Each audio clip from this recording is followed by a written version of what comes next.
Good evening, everybody. It is Stunthanger Hangout time again. It's Friday, Valentine's Day, February 14th, 2020, and welcome to the show. And as usual, the links are posted in the normal places on the Stunthanger Control Line forums.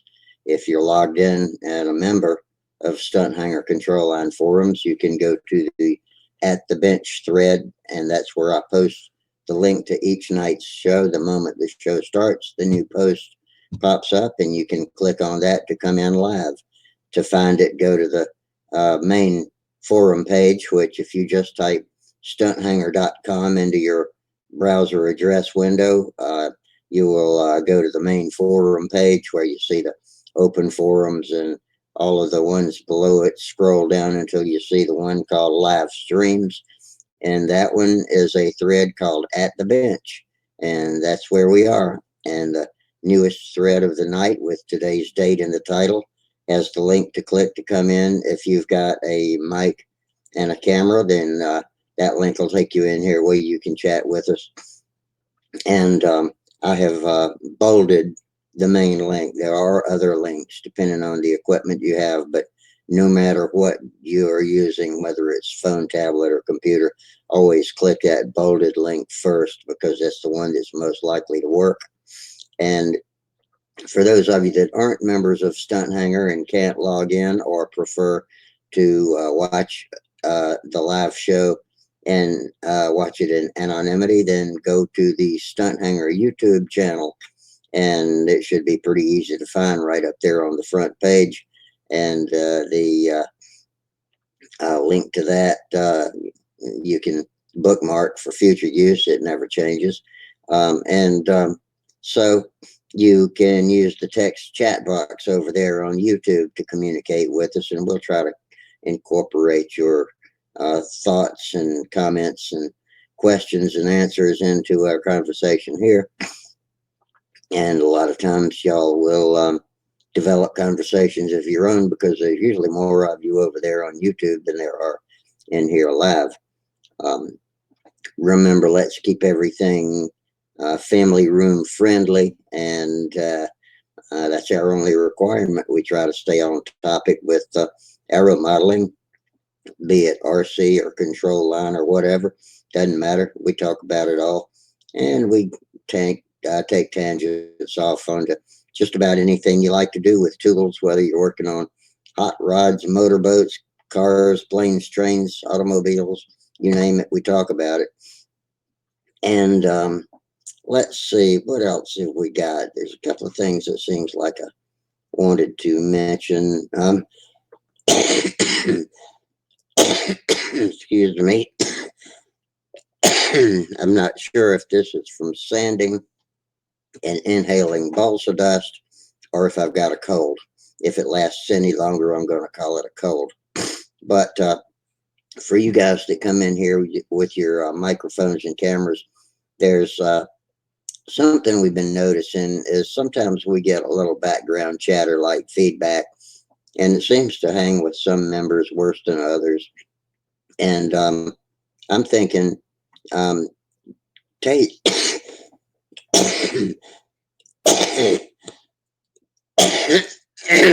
excuse me, I apologize.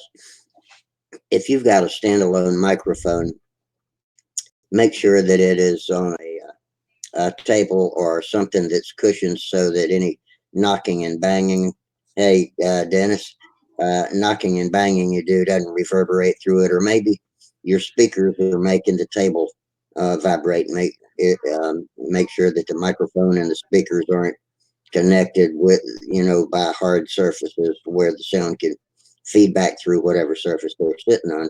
I know most of you with mics and cameras have them built into your laptops.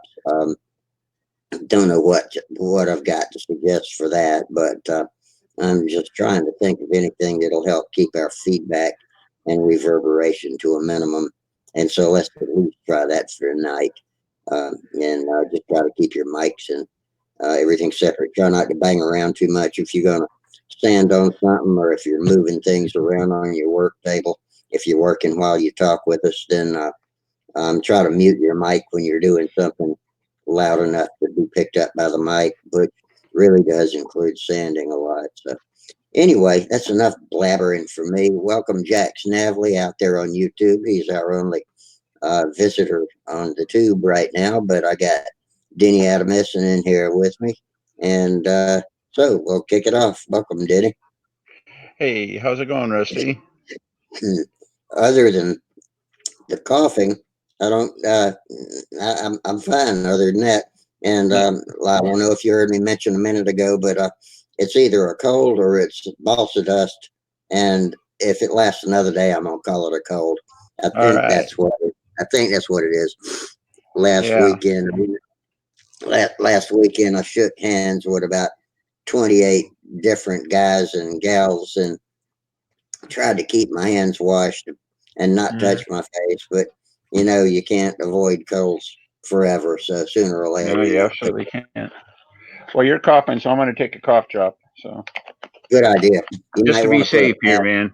Just to be You might safe, want to put a mask on too if it gets really Yeah, bad. that's it. That's it. And Yeah. I saw right before I logged in and started the show that Will Davis had contacted you. He sure did. He got me some. We were talking Kiyosaki's last night. And we both thought Will might be the good source for information, and he was right on target. What did he send you? Did he have actual plans or He just? he actually did. He had some DXF drawings and stuff like that. As you know, it's a dirt simple airplane. There's what, a dozen pieces in it, maybe. That's about So, right. Yeah. and so the plans and the details. There's not much to it, really. I Um, went out to the Death Star and took all of its measurements and left them on the kitchen table. So I'll walk in there and get them in a little bit, and we'll compare and see if, hmm if they really are the same. I went to Brodak's website, and I was a half inch off with the wingspan, but I realized that if I had measured each wing panel individually and left out the fuselage, I would have got the same thing they got. So Okay. The your Death Star. Did you build that pretty much same kind of structure as the Tiyosaki, the foam leading edge with spars, and then the simple ribs and trailing edge yeah, stick and all that? Pretty well, it much doesn't same have any method. ribs in it. It's a solid foam wing. And actually, Oh, Wayne that's did right. Okay, yeah, just yeah, about yeah. all of the building on that. We kind of collaborated on the idea, but I have listened to myself talking about it. I didn't do as much of the hands-on work as Wayne did, Mm-hmm. but that is a solid wing. And I was thinking Eric Rule, but it could be Phil or it could be some that it's. I thought it was the same as a Tiyosaki, but it doesn't Mm-hmm. look exactly the same as the Rodak because they don't give the tip cord measurements, um, but the total wing area is not the same as what I came up with. Mm-hmm. I came up with 526. I think I'm going to look at my calculator now. Stored it in memory. And theirs was a little bit smaller than what I came up with. And I've got 12-inch main cord, I think. Let's Mm-hmm. see with my calculator.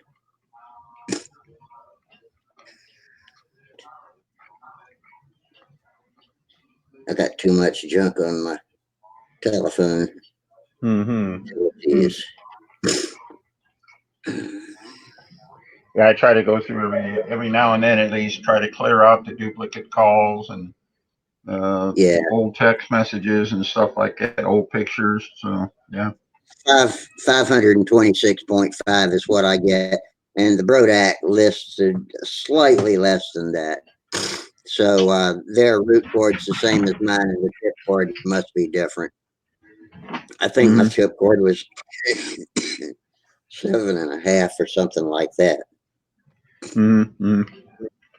and theirs might be a little bit smaller, but it looks the same. It's got the same looking taper. Mm-hmm. And the high point is at the spar. Yeah, that's way forward. See, that's something I've never used on an airplane is that high point, like way forward like that. And it seems to be a popular feature among combat planes, certainly modern combat planes. Yeah. And And the designer of this plane was a combat guy, if I'm not mm-hmm. mistaken. I'm gonna I'm gonna go get the piece of paper with that stuff written on it. I'll be right back. All righty. Gee, I guess I'm holding down the fort. So I don't know. I've never felt this rush of power before. Oh well.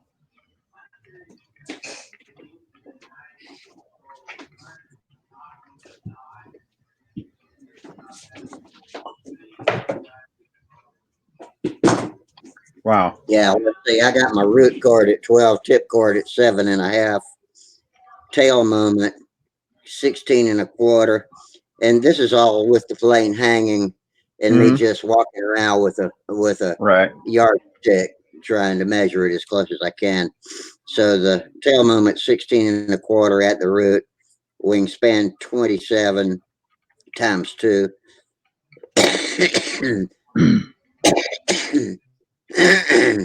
And the stab cord, I'm not sure if I got it right or not. 5.5. I might have to recheck on that. The stab span is 23.5. That's about the size of my baby flight streak. Uh, mm-hmm. Nose moment's 8 inches, and that's right from the lead edge to the back of the drive plate against the prop. Is that the right way to measure it? Just The whatever nose you moment? do, yeah, you might just have to say that. Just keep it clear in however you do it. So. Yeah, 8 inches on that. And the thickness of the wing at the high point is about 1 3/8. Best I Mm-hmm. could measure just standing there with the yardstick. Yeah. And the spar is about 1 3/8 back from the lead edge, the center of Okay. the spar. So that's what we got. Hello, Charles. Hello, Dennis. Hey, Rusty. Oh, hey Charles, how you doing? Good. I heard Dennis was just getting inflated with all this power, so I had to come in and help him manage it.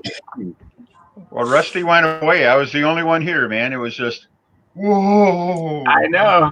Yeah, just Got nervous. Yeah, I heard him. I heard him babbling in the background as I was walking away. I was a little worried about him blowing Yeah. up Well, there. that's it. He did That's it. great.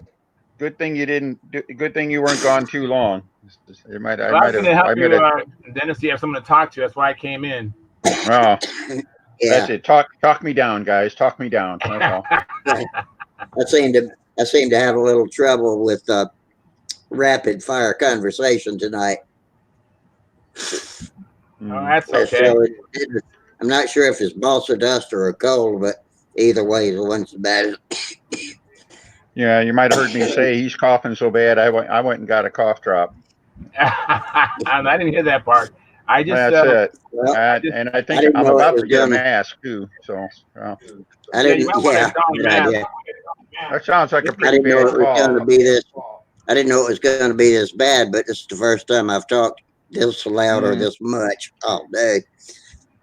Well, Well, just take actually, it easy, Rusty. Yeah, yeah, we'll do some that's talking it. for you. Mm, All right, cool. Yeah, he can just relax. okay, thumbs I up. Okay, I took it as a good sign that you're not sure if it's balsa dust. I'll take that as a good sign that you actually got some serious workshop time in. So good on you, man. That's I great. messed around out there a little bit. Let's see. Mm. We got SD70 Ace Fan NS, and he says hello. Mike Simmons also says good evening, fellas. Hey, Mike. Let me see if I let me see if I can help you with that, Rusty. Let me get the. I was, Hey, John. hey, Ah, geez, there goes the neighborhood. hey, John. Oh, Yeah, I was going to ask if somebody could help me out with the YouTubers tonight. I will for a little bit, definitely. Let me go over Okay. there. Uh, Okay, settle down, Rusty. I'll be all right. Hey, okay. John, how you doing? I'm doing okay. How about you guys? Real good, We're John. good. Good to see you. Yeah. Thanks, Denny, for the email the other day with the attachment. Appreciated it. Oh yeah, Will Davis copied me on that too. I didn't get the plans and the numbers, but he let me know that he had been in touch with you guys. Yeah. Hey, I was gonna. My God, where'd Charles go? We lost him. Oh, I don't know. He might have gone to get another computer so he can do the chat box or something, okay. or he might have just I was kicked out. It happens. gonna say if you want to send over, send over a file, just scan it or help take a picture of it, send it to me. Maybe I can toss together like a quick and dirty drawing on that. Maybe we can just like overlay that on the TO or wherever else. So, although like most great airplanes, you build them off a 3x5 card, right, John? I mean, you don't build off 6-page Yeah, plans or anything like that. So, the back got of it. a bar napkin. Mm-hmm. Unless you Any enjoy the plans drawing as much as you do the plane building. Yeah.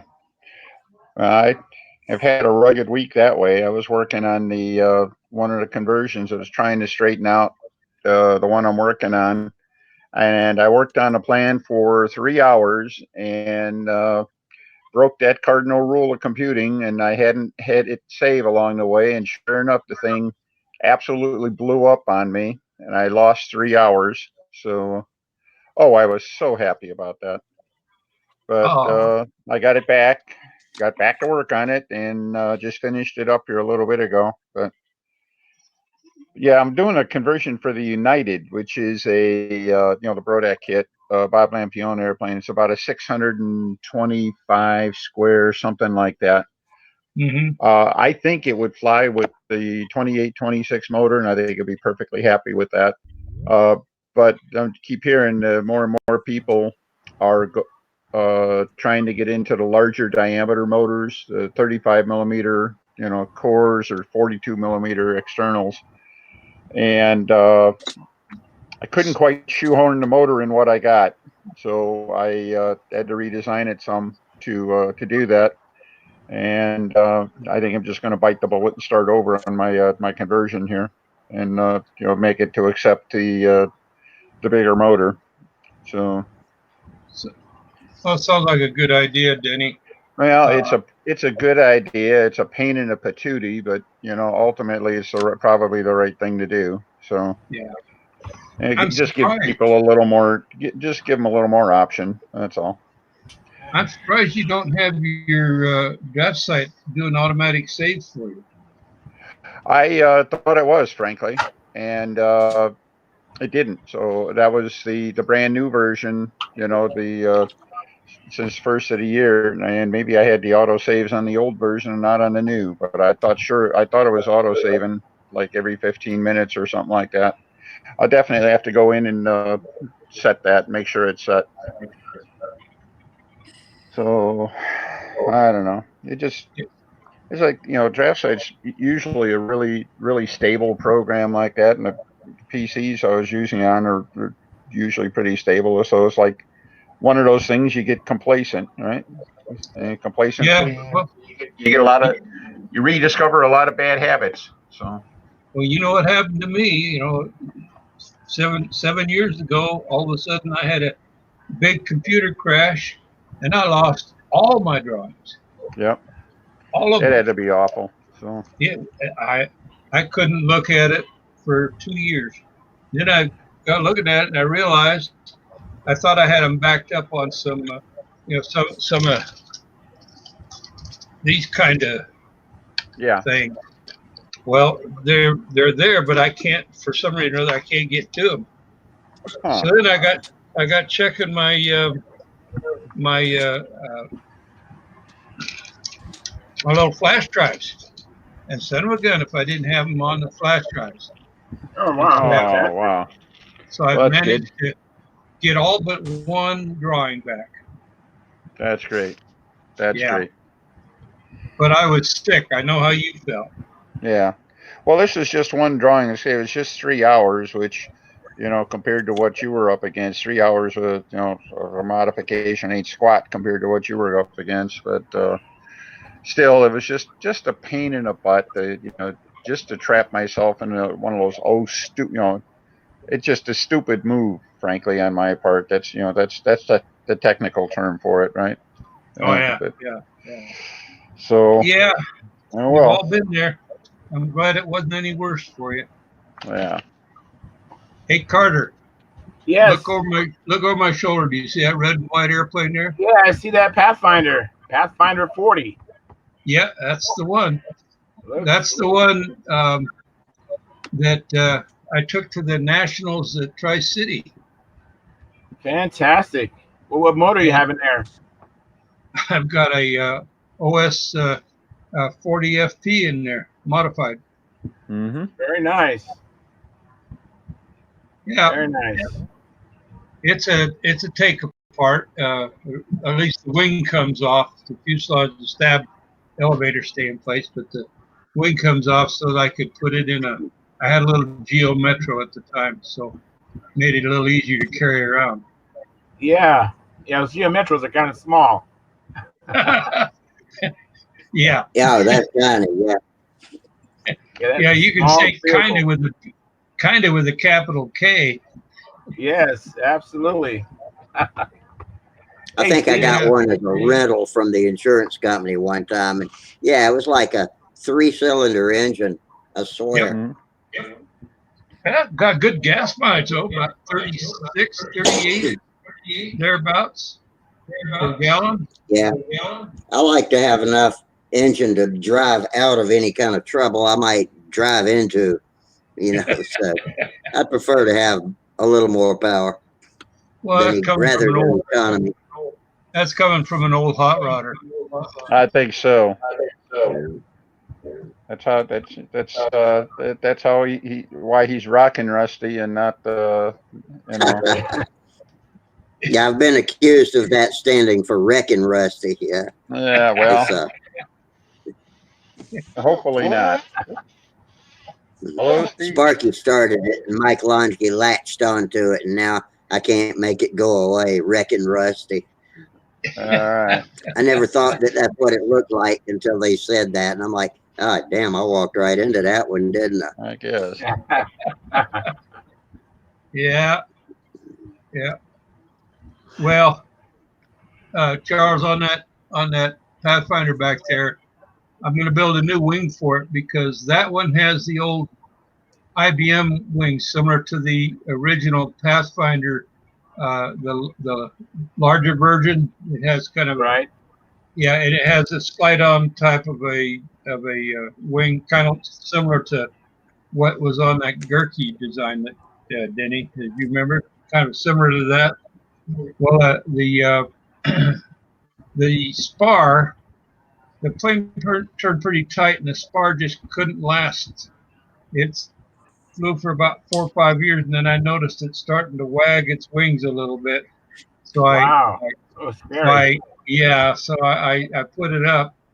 But being that I could take the wing off, I can build a new wing, and I'll build it with spars in it this time.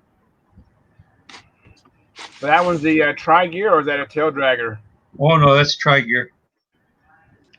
There was never a Pathfinder that came out of the Delaney studio that was a tail dragger. Mm-hmm. Oh, okay. No, actually, this airplane, I drew the plans for the profile, and then I wanted a full body, so I looked at it and I said, oh, I can make that. I can turn that into a swept leading edge and make it a full body. So I actually drew it. Gordon didn't see it until I had it about, I think half built. Maybe he saw it before that. Maybe he saw it in the plans. Anyway, so I could almost say that I designed that one. Almost. Yeah. It's on Gordy's. It's based on Gordy's work, and so I gave him the tip of the hat on it in talking with people about it. But it flew well, except it had that that problem at the bottom of the last corner of the square, where it tried to wobble and turn itself around and that kind of thing. I think it's Right. because it doesn't have enough rudder. Oh, okay. After Huh.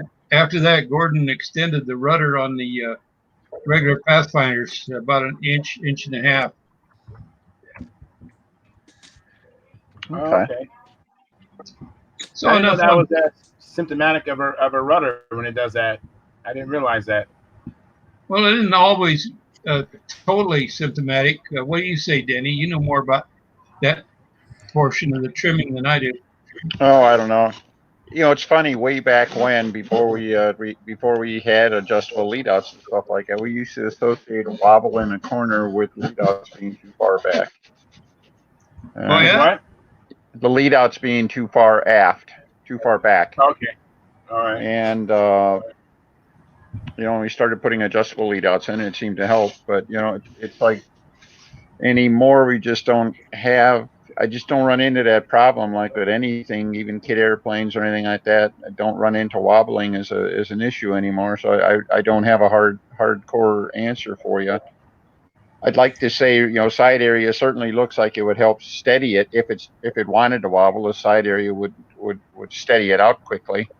But then you look at something like, for example, at Tiyosaki, and a fuselage on that is basically, the height of the airfoil. A stick, yeah. It's like maybe a 2-inch tall fuselage, and that's all there is to it. With a unremarkable fin, it's not a huge fin or anything. It looks pretty generic and everything like that. So I'm sure that it'll point the right direction, but it doesn't, strike me as having an awful lot of side area. If you add it all up, there just isn't much there. So Well, yeah, I kind of think it's the not having enough rudder and it's being a little heavier. Like the Kiyosaki didn't weigh a whole lot. yeah, And Kiyosakis are light, so they don't stall. You're probably capable of turning certainly a tighter corner and stuff like that. That makes everything work a little harder. I don't know. If you were getting wing flex like that, I wonder if you're getting any wing twist because of the corners too. could be, if I didn't hit the corners hard, it'd fly through it. Yeah, yeah. So Holy shit, it's Lonky. all right. Hey, Mike. Oh, hey, Mike. I'm Hey, trying man. to type something to Bill Cool and tell him how to get in here. He doesn't know how to get to the at the bench thread. Hang on, and I'll be right back with you. I thought All you'd right. still have your wife out for Valentine's Day. No, I took her lunch today at the office. Very nice. Yeah, I grabbed lunch and took it to the office. So we don't do romantic dinners and all that crap. Yeah. I don't know. Yeah, my wife and I, we believe in Valentine's every day. Yeah, I was going to say, my What? wife was mad. I didn't use the gift she got me last Valentine's Day, so she didn't get me one this year. You're supposed to ask, what did she get me last year? What'd you get you last year? A cemetery plot. Yeah. Oh, All right. Okay. I didn't say it was in good taste. Oh, don't make me laugh. That makes me hurt. No, we did it. We were even cooler. We were babysitting the grandkids, so number one son and his wife could go out and have some quality time there. So that was good. oh, that's nice. Yeah, yeah. That's it. Dennis, I was watching the first couple minutes, and you and Rusty were talking about Tiyosaki's and the Death Star. Yeah. Is Brodak making Tiyosaki's now? No. I think, Rusty, when you were comparing the Death Star, you kept bringing up Brodak. Were you comparing it to what you saw Phil Cartier's airplane at the Brodak site? No, I don't. No, it was the Tiyosaki, and it mentioned the original builder, who was a combat guy, but I don't remember his name. But it was, and I mentioned Phil because I was trying to think of who cut Wayne's wing for that intermediate Death Star. Is kind of a knockoff of the Tiyosaki that that me and Wayne have. Hmm. Yeah, it was Yeah. Clayton Smith, Wayne Robinson. We can hardly hear you, Mike. Or I can hardly hear you. You have to turn I your can hardly hear you too, Mike. You can hardly hear me. Is Yeah, that me better? too. You just got better. Yeah, that's better. Okay, so it was Clayton Smith was the combat guy that designed the Tiyosaki. Oh, okay. So yeah, the good news is that Will Davis sent over some files, some pictures, some plan files, and stuff like that. We talked about it last week a lot, and Will heard that and sent it all in, and I sent it over to John Miller and stuff like that. But there were some real drawing files there. I mean, what is there? A dozen parts in the airplane, so it's not much to it, but it makes it that much easier to duplicate. Now I understand that Clayton Smith actually didn't sell a lot of plans for it. The only TOs that were out there were ones that he personally built. Is that true, or is that? Ones that he built, and Will Davis can probably tell you exactly how many he built Mm-hmm. because he did the 40 sized, and then there was I believe there was a 25 sized and a 15 sized as well. Okay. I know for sure there was at least a smaller one that was like 25 size because Will Mhm. has a both. Okay. But I don't think there was maybe 100 airplanes made. Yeah, and in fact, Will said I thought one of the notes, and it's hard to tell when exactly what the vintage was, but it references like only 20 of them had been made, and I have no idea. You're absolutely right. You need to go to Will or something like that, and maybe get a better feel for that. But I don't know. Don't know if John would be willing to take that on or not. One thing John does not do is foam. So I don't know. So Yeah. There was a guy over in England who wanted to reproduce it. Well, he did for himself yeah. because he cut some cores, cut some leading edge cores, and built his own somewhere Mm-hmm. in Britain, I believe. I think there was a thread on Stunthangar about his build. Yeah, I think that's the article that Will sent over. Also, is a British build. Were those made with the EPP foam, or is that just regular regular But styrene? yeah, it's regular styrofoam. It's not EPP. Okay, okay, I mean, I don't have one, but I've been around enough of them to yeah, know. And then okay. they wrap. Hey, Mike, you remember that plane I had at Triple Tree last spring? That's the one that I was claiming as a knockoff of the Tiyosaki with a Yeah, foam wing rather than a it's rip wing. close, and the numbers are, but yeah, it's a solid foam wing, so it doesn't have ribs and covering like a Yeah, real Kawasaki. Um, Dennis, that leading edge, that foam leading edge, they wrap that in paper too to stiffen it up. Yeah, I It's not, saw that. Okay. yeah, and that's a throwback to the '90s slow combat planes. That's what the Russian guys did. The slow combat planes in the late '90s were just like that, foam leading edge with ribs. Which I'm sure is where Clayton got the idea for it because he was a combat guy. Hmm. And they had a shear web in between the Yeah. ribs, and then wrapped in paper. And even I've even got some of the old slows of Max here, and they wrapped a string around that leading edge too. Really? Uh, Okay. yeah, and I'm sure it's probably my lead edge is my I'm lead sure edge is probably wrapped in veil. Kevlar. It's like a Hmm. Kevlar thread that's Kevlar wrapped thread. on the outside of the paper. Hmm. On the outside of the paper. Okay. Mine's Yeah, I got saw veil that on the on lead the edge. British article, and then there was another one in that same set of pictures. I think Will said that was his that he had reconditioned. He banged it up a little bit, and he had some oil soak issues he had to fix and stuff. And he had one stripped down, and it looked like it was bare foam there. But I could see where that paper could add quite a bit of rigidity. And the guy in the British guy applied, I think, like it was like Christmas wrapping paper, and he applied it with white glue. Does that sound like the normal technique? Yeah. Yep, that's how the Russians did their leading Hmm. edges on combat wings. And I was saying I've been about told that wrapping paper doesn't have any strength, but I don't know if it does or not, but The Russians started doing it first. Ray Copeland, I know for a fact, has the smaller. I don't know if they call it a Tiyosaki Junior or what. He's got a 25 size Tiyosaki. He's got a full size and a 25 sized one. Mm-hmm. So there were Clayton did produce two versions of it. Okay. Well, John Miller here has been working on, wants to pursue flapless designs and stuff. I'd say the Tio is kind of the check mark right now. If you're going to build a flapless airplane, that's kind of your performance target right now, near as I can tell. What do you guys He claims it'll take you up into the 500s. Yeah. You guys looking for plans for that? So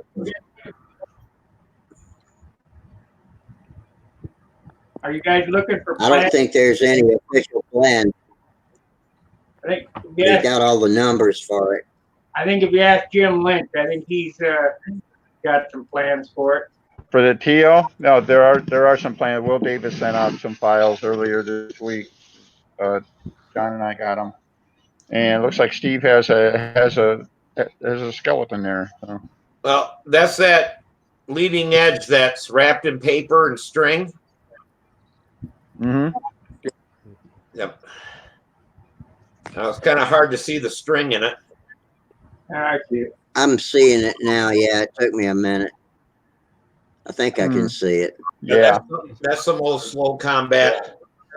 Is it the same as carbon toe? Is it that kind of string? Yeah, it's black. Yeah, Hmm. black and thick. No, it's real thin. Not like a thread, but thicker, like more like yarn. Oh, really? Yes, it's like thread. Yes. Dennis, you said you're Yeah. interested in I'll be back, you guys. All right. Okay. that Okay. my buddy Larry designed, and it's off of the Tio's numbers. You only cut sets of the panel. This is one. Now this plane is pretty beat up because it's been through two nets and it's been augered in a couple of times. But Larry took the numbers from the Tiyosaki and built a foam wing, solid foam wing stunt plane. Let me see if I can get my camera turned around here. How do I do that? While you're There we doing go. it, let me just say hi to Bill Cool, our newest video member. Hey, Bill, how you doing tonight? Pretty good. Wow. Welcome to Mike's show and tell here. This is the stunt bot Mike's fixing to show. Yeah, I want to show this to Dennis real quick while he's talking about flapless designs. Yeah. So it's basically Hang on, something let me super simple, click on you. real easy profile. And Well, this is what Sam used last year, right? yeah, Sam flew this. Sam won junior with this at the Nats in 2018 with this airplane, and then he crashed it last year. This is the one he ran out of fuel in the overhead eights with and crashed on the L pad. So I got to do repair to it. But Larry cut us two of these kits and sent them to us. He cut the cores and he built the fuselages. Well, kind of like our fuselages. But that tail is the same size as a Tiyosaki. The rudder doesn't matter. The tail moment is the same as a Tiyosaki. The root is the same. The tip is the same, except this is a solid foam wing. And then up front, he wanted to use something real simple. So that's a Dave Brown RC mount up on the front. Okay. And then those are just Hobby King carbon fiber gear. But basically, this is a solid foam wing version with all the numbers. They fly really good. They actually fly good if Sam can keep them out of the dirt. And it went together really, really simple. He's actually got these are, you can probably see the paint is faded here, but these lines, those are fiberglass kite rods, are what those are. They're 1/8 inch diameter fiberglass rods, and they go tip to tip. There's two on the top and two on the bottom, And the way you build this thing is you glue the 2 rods into this, or the 4 rods into this wing. The fuselage you've already got laid out with your holes, your 4 holes for the spars to pass through. And then you just glue this wing on, let it sit. So then you got 4 rods sticking out this side. You fill the holes full of glue and you slam this wing on and epoxy it in, and it's all self-aligning. There's no wood Darn. in there. They're fiberglass. They're 1/8-inch fiberglass kite rods is what they are. That's So amazing. there's a build thread on this on Stunthangar when Sam put this together, because he glued all this together. He painted it. He doped the fuse, because these were his BOM lead models for the Nats in 2018. And we have 2 of them. There's another one up here, which the tail's gone off of that one because I don't know what contest he smashed that one at. But we built 2 of them so we'd have a backup. And I'm in the process of repairing this one right now. But as far as ease of build and a good flying flapless airplane, it flies pretty well. I've flown it in Huntersville before in advanced, I think. So if you build a simple Kiyosaki type airplane kit, I will definitely buy some, because they go together quick. That also resembles the U. Yeah. The as far as now, it was Clayton Smith who was the designer of the TL. Yeah, Clayton Smith. He passed several years ago. Okay. Okay. Did he ever discuss kitting it or anything like that? I guess it's, just respect his wishes and all that kind of stuff. If anybody was going to do anything, but Well, here's what I can tell you about that. So Larry, the guy who designed the stunt bike, he built a CNC foam cutter, so he could cut combat wings and other types of stunt wings and all that. And at the time when he got his cutter done, he approached, I believe it was Wayne Robinson, because Wayne was part of that deal with the Kiyosaki with Clayton. Larry approached Wayne and asked him if he could cut kits of the Kiyosaki, and he told him no. Okay. Wayne told him no, and that the family didn't want to be involved in it. Larry was willing to throw money. He's like, I'm not trying to make a bunch of money for myself. I want some for myself, and I want to cut kits, and we can put them out for whoever else wants them, and I'll do all the work. And he was told no. So that's when he came up with the stunt bot. His original goal was to do a foam leading edge Kiyosaki full on, and he was told that was a no-go. So he numbers from the Kiyosaki and did a solid wing. Okay. Okay. Yeah. So where does Phil Cartier's Rugged Stunt Trainer, how's that compared to the whole bunch? Is it similar? You got one of those, huh? It's smaller. Yeah, I actually got this out because I just repaired it. Let me get it on the table.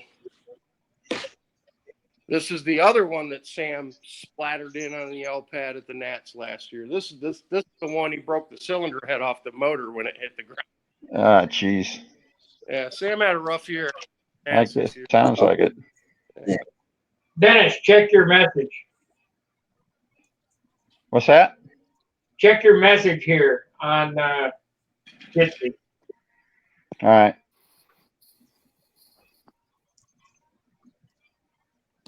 Sparky, you going over to John's tomorrow? Oh yeah. Okay, I got you. I tried calling you and the number I had for you from a few years ago, and it didn't work. So I was going to bug you about that anyway. So all right. I'm surprised. All right, we'll get you 2 together.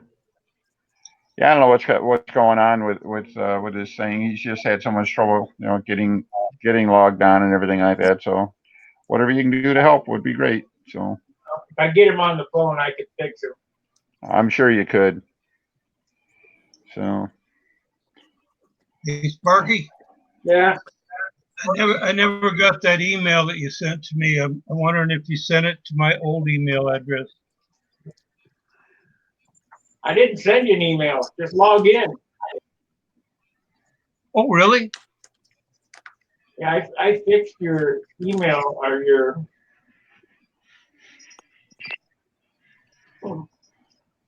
Okay. I was waiting for an email with a new password in it to get me logged in. You should have got. I sent you a private message. You should have got a message on your email if it's good. Yeah, Oh boy. I don't know. I didn't get anything, so I'll talk to you later about it. Yeah, I sent you. Okay. Were you trying to show us something, Mike? You had an orange flowing up. Well, I had asked him about the rugged stunt trainer, and I think he got that out to show it off here. Compare it. Is that what that is? Yeah, I'm back. Okay, I just went clicked to, it. I just went to look at a kit. I've got a brand new kit of the Rugged Stunt Trainer, so I can Mhm. look at the square inches. So this is 445 square inches, is what it says on the box. And this, Okay, so that's quite a bit smaller then, isn't it? it is, yeah. The one that Larry built, the stunt bot I showed you, I think is 570 is what we figured it up at. Yeah. So this is 443, it says in the box, and it's a little bit different design. This is basswood fuse, 1/4 inch basswood all the way from here back. Hmm. See how wide the fuse is there. But it's in two pieces. It joins here, and then there's some doublers and some blocks. And you don't actually, you can glue the nose on and then glue the tail on after. There's a splice in here. Not much of a rudder, but you don't need one. I mean, it's a combat plane. The elevator is about half the size of the one on the stunt bot. And again, it fills cores. We got a spar here, and he did add a leading edge spar to these cores. The first one that came out didn't have a leading edge spar. But Sam piled this one in on the L-pad, and it sheared both wings off, broke the spars, took the cylinder head right off the motor. But the fuselage was all intact and nothing was broken on the fuse. So I have probably 8 sets of these Rugged Stunt Trainer cores because we build combat planes out of them. So we just plugged 2 new cores in and resparred them, and he's ready to go again. And busted out a brand new KMB 28 for it. The other one wasn't going to work. But this, Phil sells these, I think, for $60 or $65, something like that. And you can build it again. It builds super fast. Yeah. That has exposed controls, right? On the bottom? Yeah, right Yeah. there. Okay. This is the big brother of it right here. This is the one that's just like Rusty's. All right. John, Jack, check your private messages here on Jitsi. Oh, that's Yeah, that is just like. That's the Streak 2000, isn't it? No, it's the something streak. It's not. Gotcha. Yeah, that wing doesn't look as tapered as mine. So Dennis, there's a if you can. Mine's 526. There's a difference in the size, Oh wow. one on top of the other. Yeah, Yeah. So this one. mine's 526 squares. How much? We're running a KMB 526.5. I think this one's like 580 or something like that. And you can make it 2 different ways. Oh, really? Because the tip. Yeah, because You can leave the tip off. your of tip cord's longer than my tip cord. Yeah, and you can leave. This is like a 2 or 4-piece wing, and this tip glues on, so you can add. You can take off and do what you want. How much? Yeah. What you got there, the wing as it comes is 500. If you put the tips on, it's 550. Oh, is that what it is? I have 2 of those kits sitting here. I know exactly what you're sitting on. What's it called? Something streak. It's a Streak 2000. Gotcha, Streak. No, I have a streak. I got a streak 2000 downstairs. Oh, it could be. It could be It's a Gotcha Streak 3, is what. Gotcha Streak. That's it. Gotcha Streak 3. It's the third version of that. Okay. The stunt version. The Gotcha Streaks were combat planes, and then he came out with the Gotcha Streak 2, which was his first iteration of a stunt plane, and then that's the Streak 3. Streak 2000 came out after that, and now he's doing the Rugged Stunt Trainer, the RST.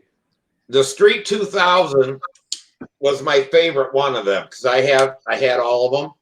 Yeah, but I crashed it. And that one you build with the tips, and you get 550 square inches out of it. But it balanced better and stuff than this one here. Is that balance nose heavy. That's so you got to put a real light motor on it. That's why he said use a LA 46 because it was lighter than the 40 and it balanced better. But the the 2000 balances just right. And I flew the crap out of that until I planted it. And then I fixed it. We gave Lynn and Naomi Sam's Streak 2000 at Brodax last year. Yeah, he crashed his Streak 2000 at Brodax. Oh, okay. Yeah. Naomi, and they took it home with them. I'm sure it'll make an appearance next year. Was that was the lime green one or something, wasn't it? No, that was the Checkmate. The Streak 2000 was the silver one with the navy markings. It's all silver. Okay. Yeah, I don't remember seeing that one. It's big. It's as big. I think it's bigger than the Stuntbot, actually. It's bigger than Tiyosaki. It's a big airplane, and it's got a long fuselage. It's got a really long fuselage. But yeah, I've flown the RST. I've flown this one. But that 2000 outflies all of them. I don't know what he did different with it. But I like the 2000 better than. And everybody that flew it said, man, does that thing fly good? And it may, be like the Tiyosaki or whatever, something a little bit. It's very similar. It's got a honking elevator on it. It's got a huge stabilizer on it. Yeah. Hey guys, let me jump in here for just a second. John. Yeah. That tab on my IDS is 27 inches. That's pretty. Oh, Rusty. What? I was talking. What? I was talking. John, check your private messages here on Jitsi and on the other account in Stunthangar. You got a temporary password. And Dennis, I sent you a temporary password for your brother. So. Great. Thank you. All right. I'll see you guys later. Hey, Rusty, before you go, I wanted to ask you. I got to put my order in for nitro and stuff. Talk to John and find out how much nitro you want. How much, if you need any caster, I'll get that from Ryan. Oh, shit. No, Ryan is the kid's name. I can't. Randy Rich. I'll put in the order to get that stuff coming to Toledo. All right. We'll see what we need. Yeah, so I figure if you're going to be there tomorrow, you can ask them and try to figure out how much fuel you think you guys will go through and stuff, and I'll get all that ordered up and brought in. All right. I already got 2 gallons of nitro, so probably got enough for this year, but we might need some clots. Oh, okay. Yeah, I can have them bring that too if you want the light or the regular or which kind you want. And I was getting Rich's Brew's caster. It's the same stuff, and I think I paid $23 a gallon. I mean, I got it. Randy will sell it for a good price, and I'll bring it there to Toledo with no shipping or anything. They were asking about it. All right, guys. See you guys later. All right. Take care. And thanks for the help, Sparky. All right. He's gone. Hey, look who joined in. How you doing, Sam? Hey, Sam. Hold on just a minute. I got to show you something. I didn't know you were going to be on, so I didn't bring it up.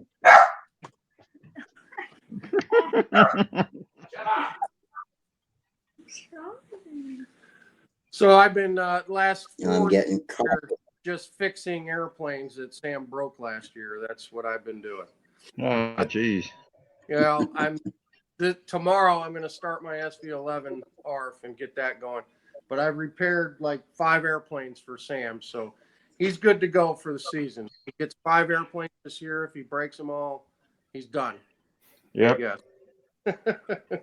Well, either that or he's going to have to pick up those repair skills too, right? I don't know, Sam. When I learned how to fly, I had 2 ringmasters, and the reason I had 2 ringmasters is that one was in the air and one was in the shop. All right, and I was able to sort of keep up with it, and I was able to have something ready to fly just about all the time. But he only crashes at contests. He doesn't crash when we're just out. yeah, He saves it for an official flight. Always.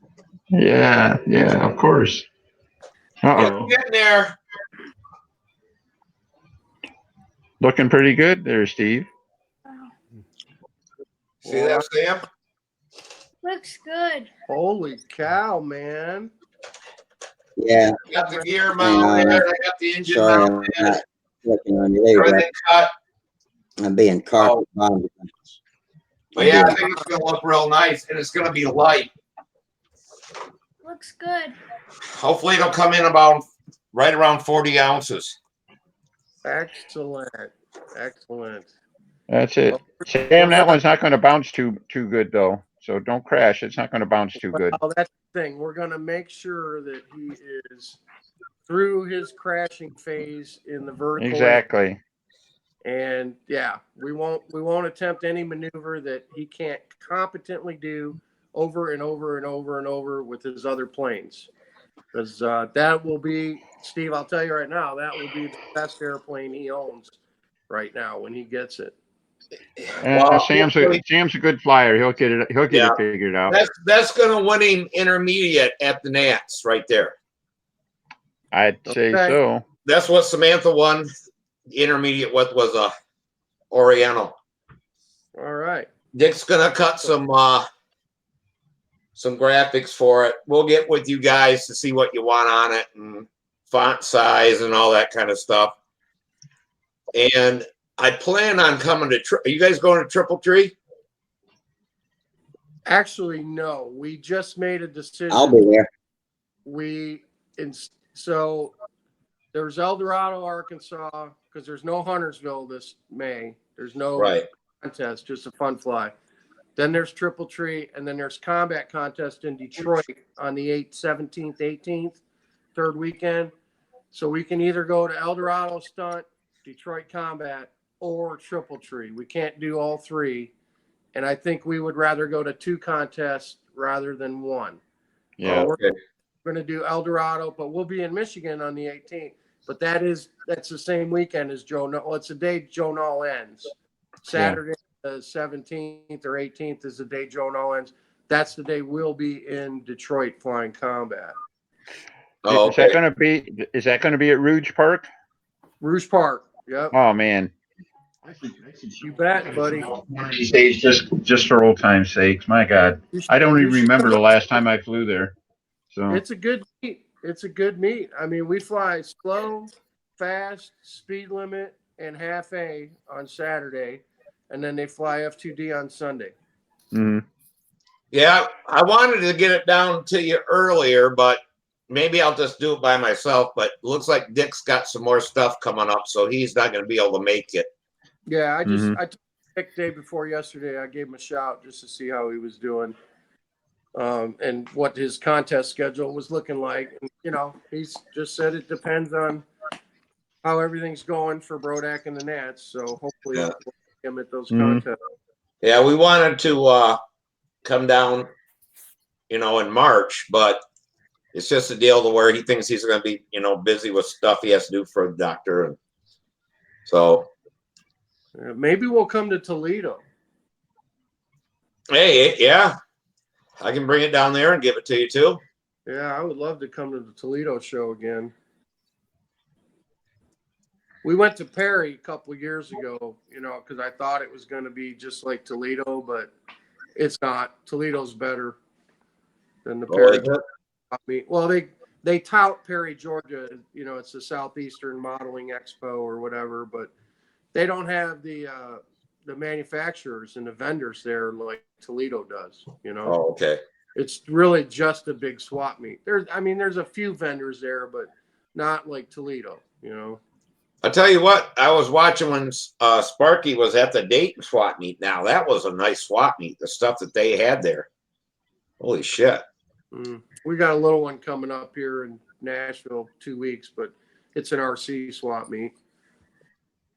Well, hey, that's where you get your best deals on all the old control line stuff that the guys have been storing, somewhere in the bottom of the basement or something like next to the sump pump.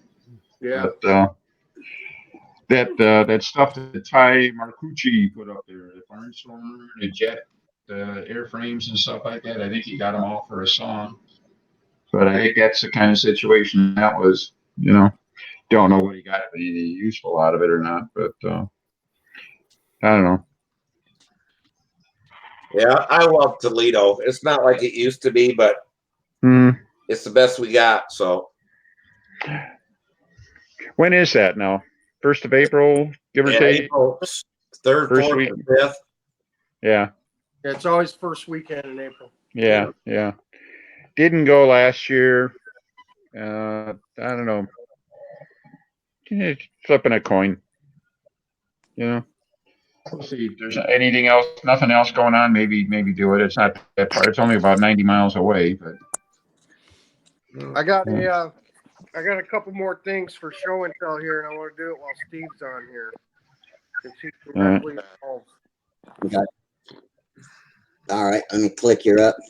Man, I got carpet bombed by spam a minute ago. I had to kind of drop out and control that. Well, this is just all right. We're clean. Free now. Sam's Junior Ringmaster. It had some hanger rash on it, so we had to fix a few holes on it. We don't fly much, 15 size, but it's sentimental because it's the first airplane we built together back when he was like 6 years old. So that's terrific. That is just terrific. So, Steve, I know you recognize that because you Oh gave it yeah, to us. yeah. So we flew this at Muncie after you gave it to us. It was really anemic with this Enya 15 that's on it. So I switched it all over. I blocked off the spray bar and I'm running it on a bladder, external bladder. It's outside because I didn't want to cut into it to put a bladder compartment in it. So Ed Breeze, this is how he runs his bladders. It'll actually fill up right there and a little rubber band keeps it on. And I test ran it this morning, and boy, this Enya 15 on a bladder, it's honking. So I'll try that. That's the same way I put my bladders. Yeah,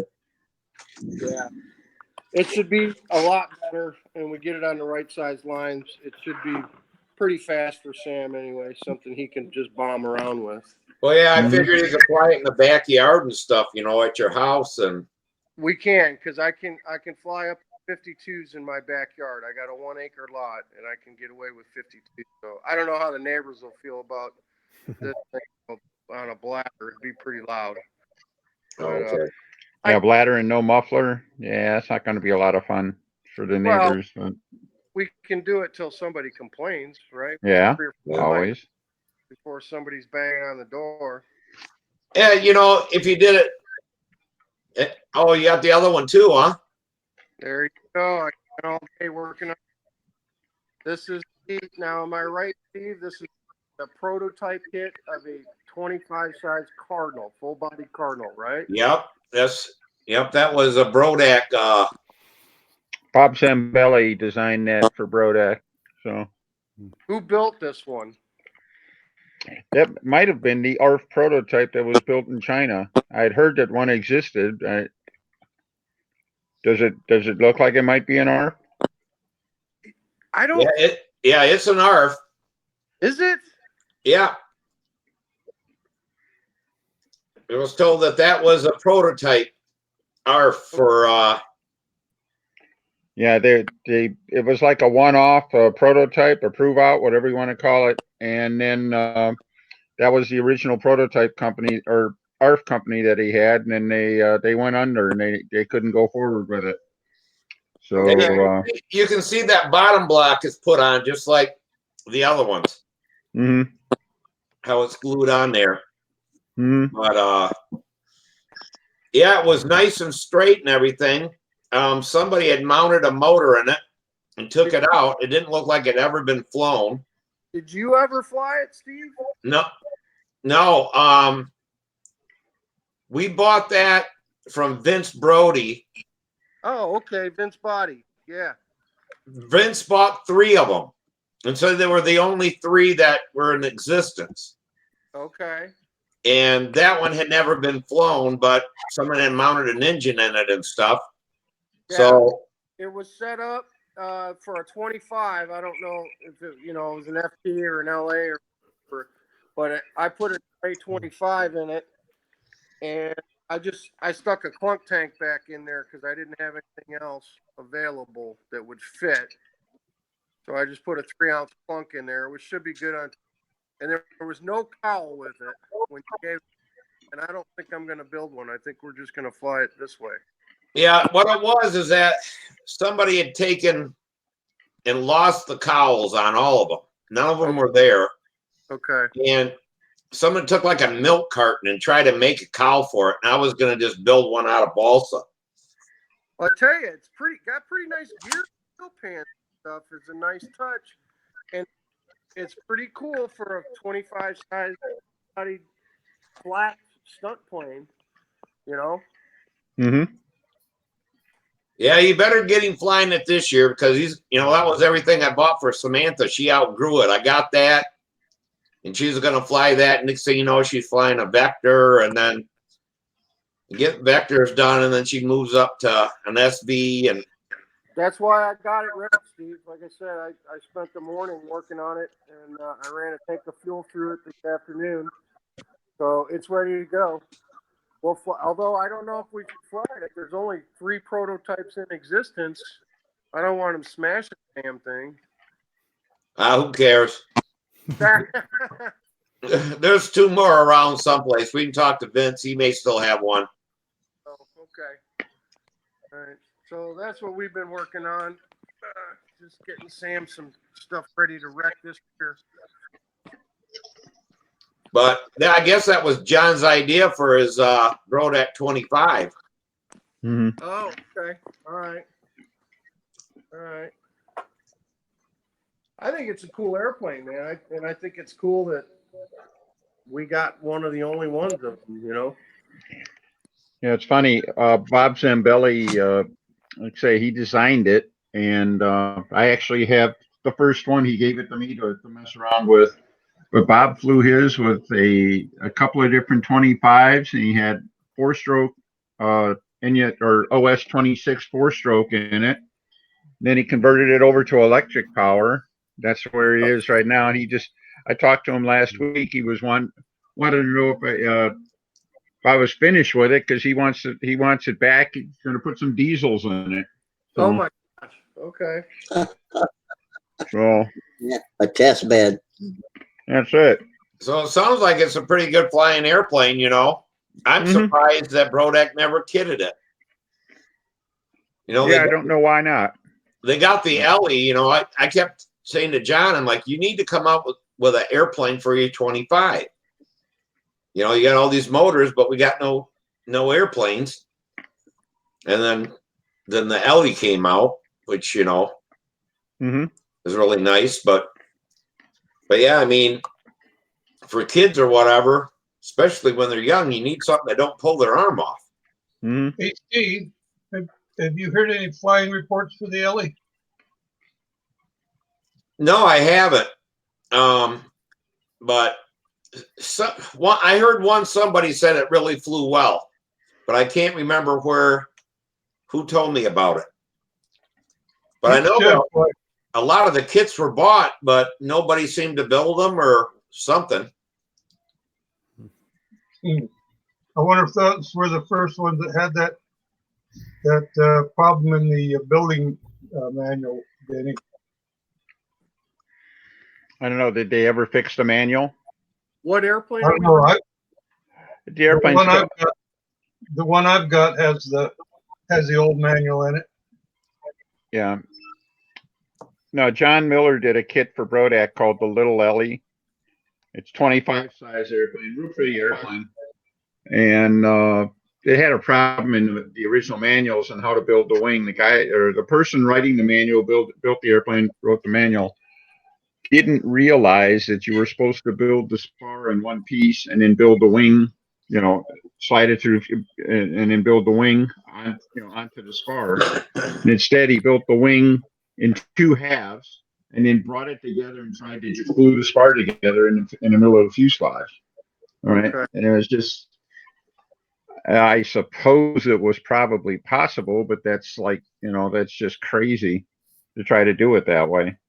All It right. needed to be built basically like an I-beam. It wasn't, it's not an I-beam, but it's got, full cut ribs, but you just slide them on the spar, like ribs on a bone and go from there. So, Well, actually, you don't glue anything until you get everything in place, because if you build the I-beam and glue it together, you can't get the root ribs on because they're wider at the root than they are at the tip, and you're sliding them in from the tip. So you everything fits real tight because it's all laser cut. You just get it there, start sliding the ribs on, and it's got some spacers, so you can space the ribs. It's got a spacer for the inboard and a spacer for the outboard, so you can set the.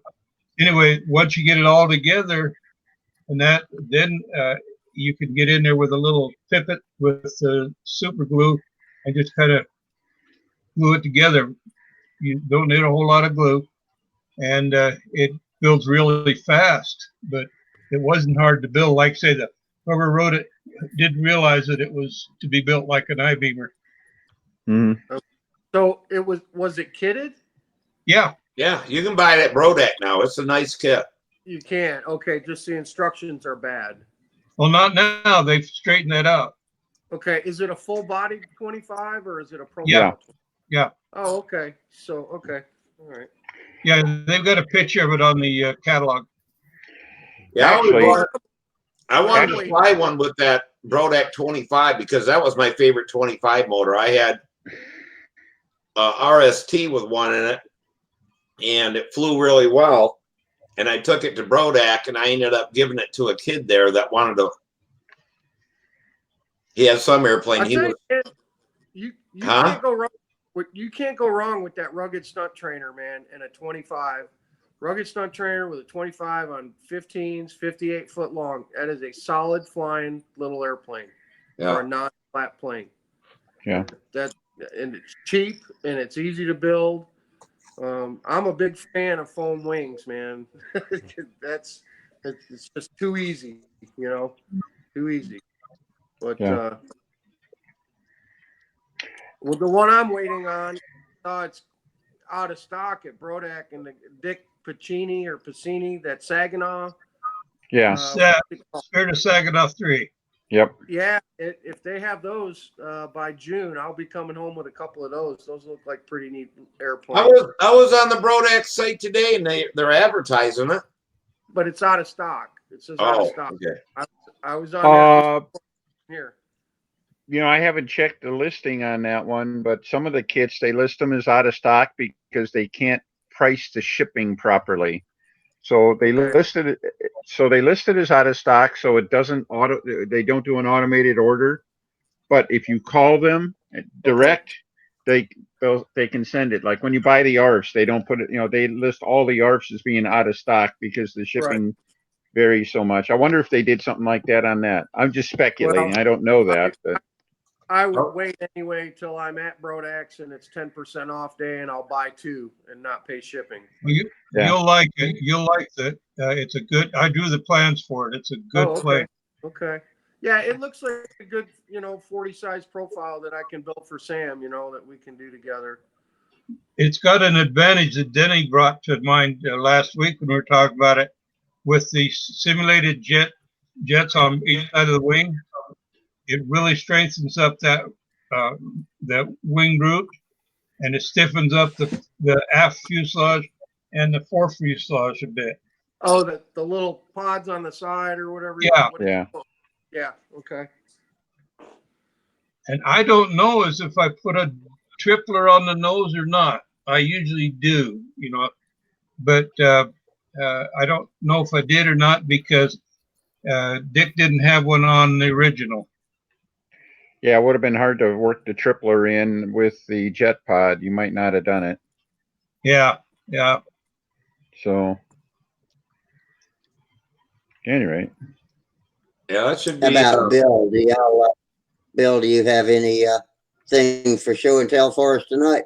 Well, I dug out my spray equipment here a couple years ago. I decided I wanted to try spray painting, and this is what somebody had sent me links to buy on eBay: the compressor, and then the filter and the valve and that. And then I got it. It wasn't connected, so I had to go to the auto supply store, and they found connectors. And to get this the right direction, they had to go up and down, and ended up with all those connections. And then it's just got a Badger spray unit. I tried it on a half-A free flight. It had light poly span. I don't know if you've ever tried that. It's not very good. It takes so much to fill it, and then it rips easy. And then I did a bigger free flight with a 60-inch wingspan, and used the regular poly span, which is pretty good stuff, tough. But this really isn't a big enough unit for that much spray painting. But No. Yeah, I was gonna say, has it got a reservoir at all? Is that what the bottom part is? An air tank? There's no tank to it. Okay. Yeah, I was setting up for spraying about a year ago, and then, I got sick, hadn't gotten around to using it yet, so I got a bunch of all new stuff. But I just went ahead and bought a brand new 6-gallon compressor, and I found it handy for other things, but I hadn't got my spray stuff hooked up yet. I was in Harbor Freight, and they have a new little compressor there, and they let you run it. It is so quiet you can't even hardly hear it run. And it's That's nice. Yeah, and mine makes a. So if I got too many compressors, but if I was going to get another one, I think that's the one I'd get. Okay. But I'd have to look it up, but I forget what's different about it. But yeah, it runs really quiet and puts out, enough air to where, you couldn't run an automotive spray gun, but a touch-up gun, it would run fine. Yeah. I don't know. The main thing I learned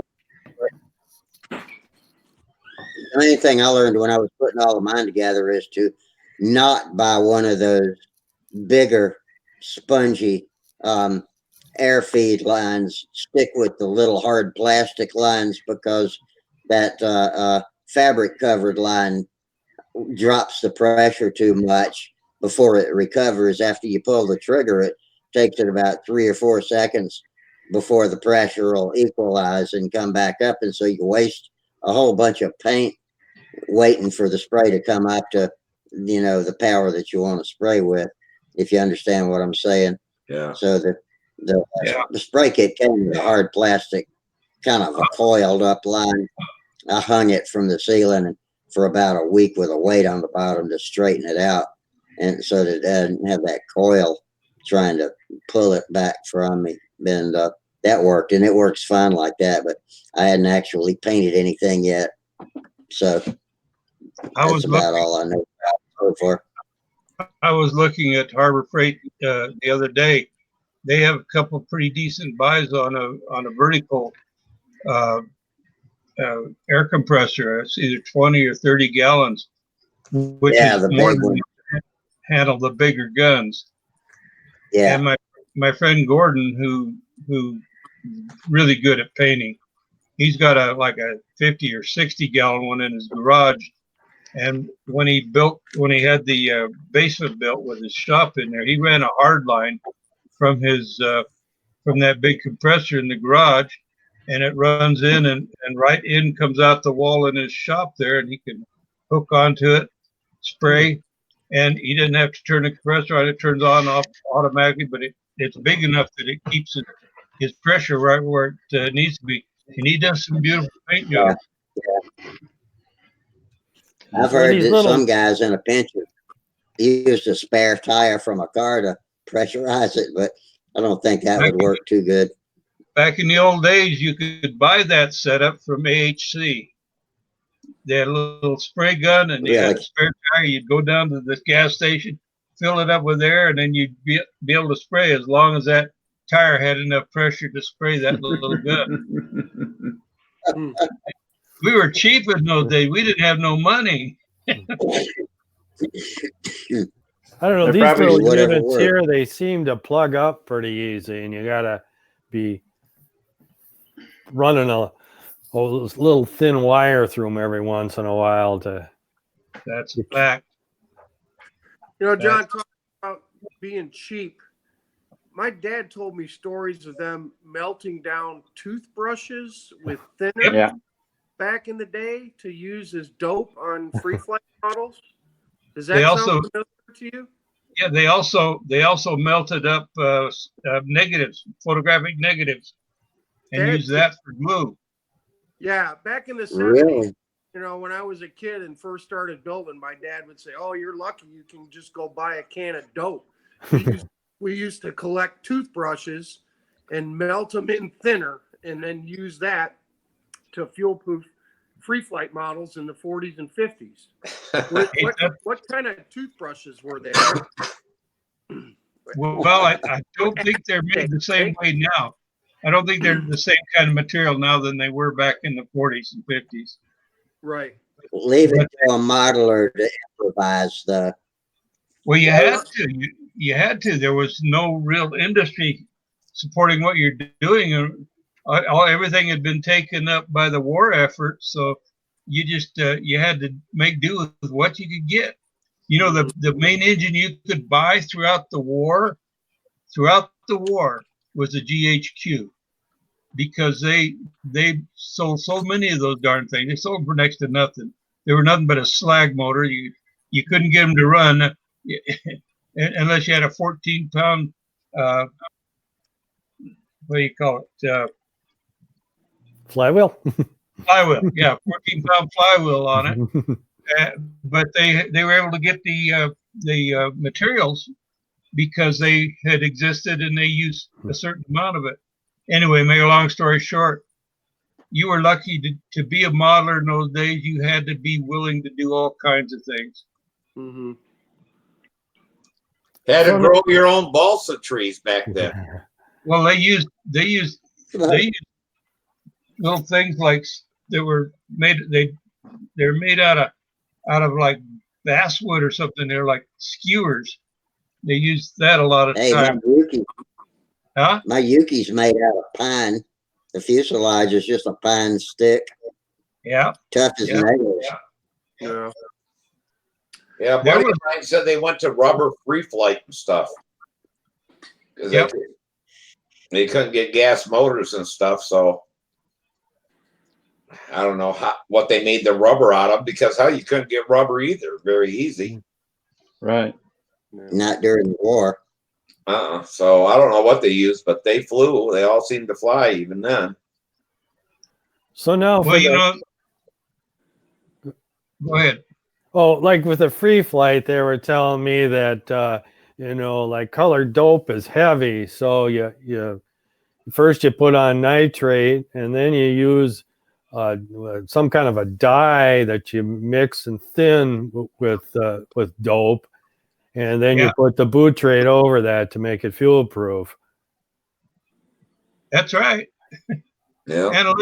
Analytic dye they'd mix in with the dope. Okay. Now today, analytic dye is hard to get hold of. So what they do, for instance, let's say you want red, you take your dope and you put in a small amount of red until you got the right hue, and you'd still be translucent. You'd still be able to see through it, but you're using regular dope in the regular color. A lot of guys do that to get that translucent look on their planes now. And they don't fade. Now you can also use colored versions of India ink. That won't fade. That won't fade in the sun.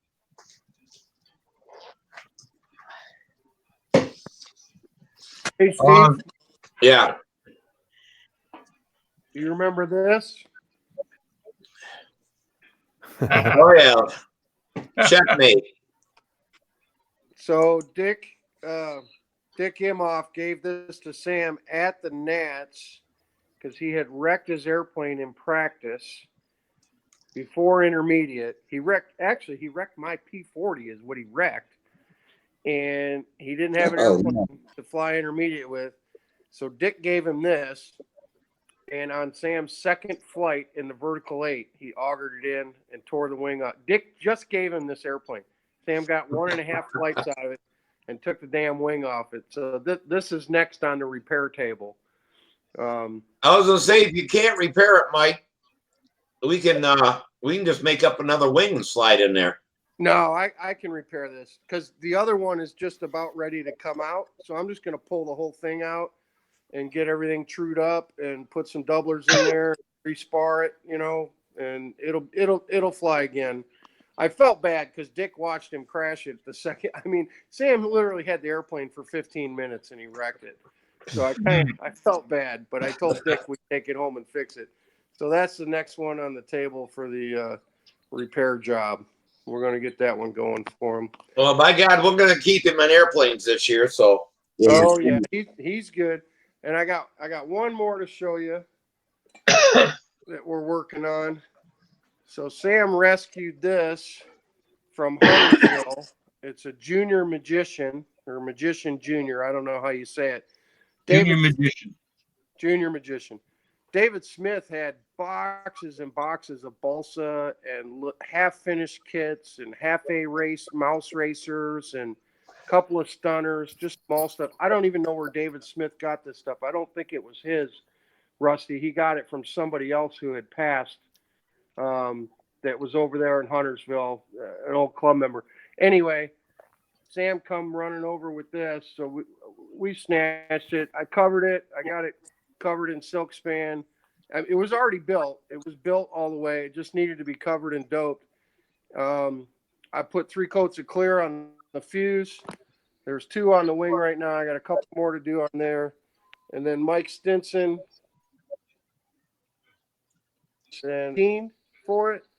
And we're going to finish this plane and donate it to the beginner prize table at the Nats this year. Cool.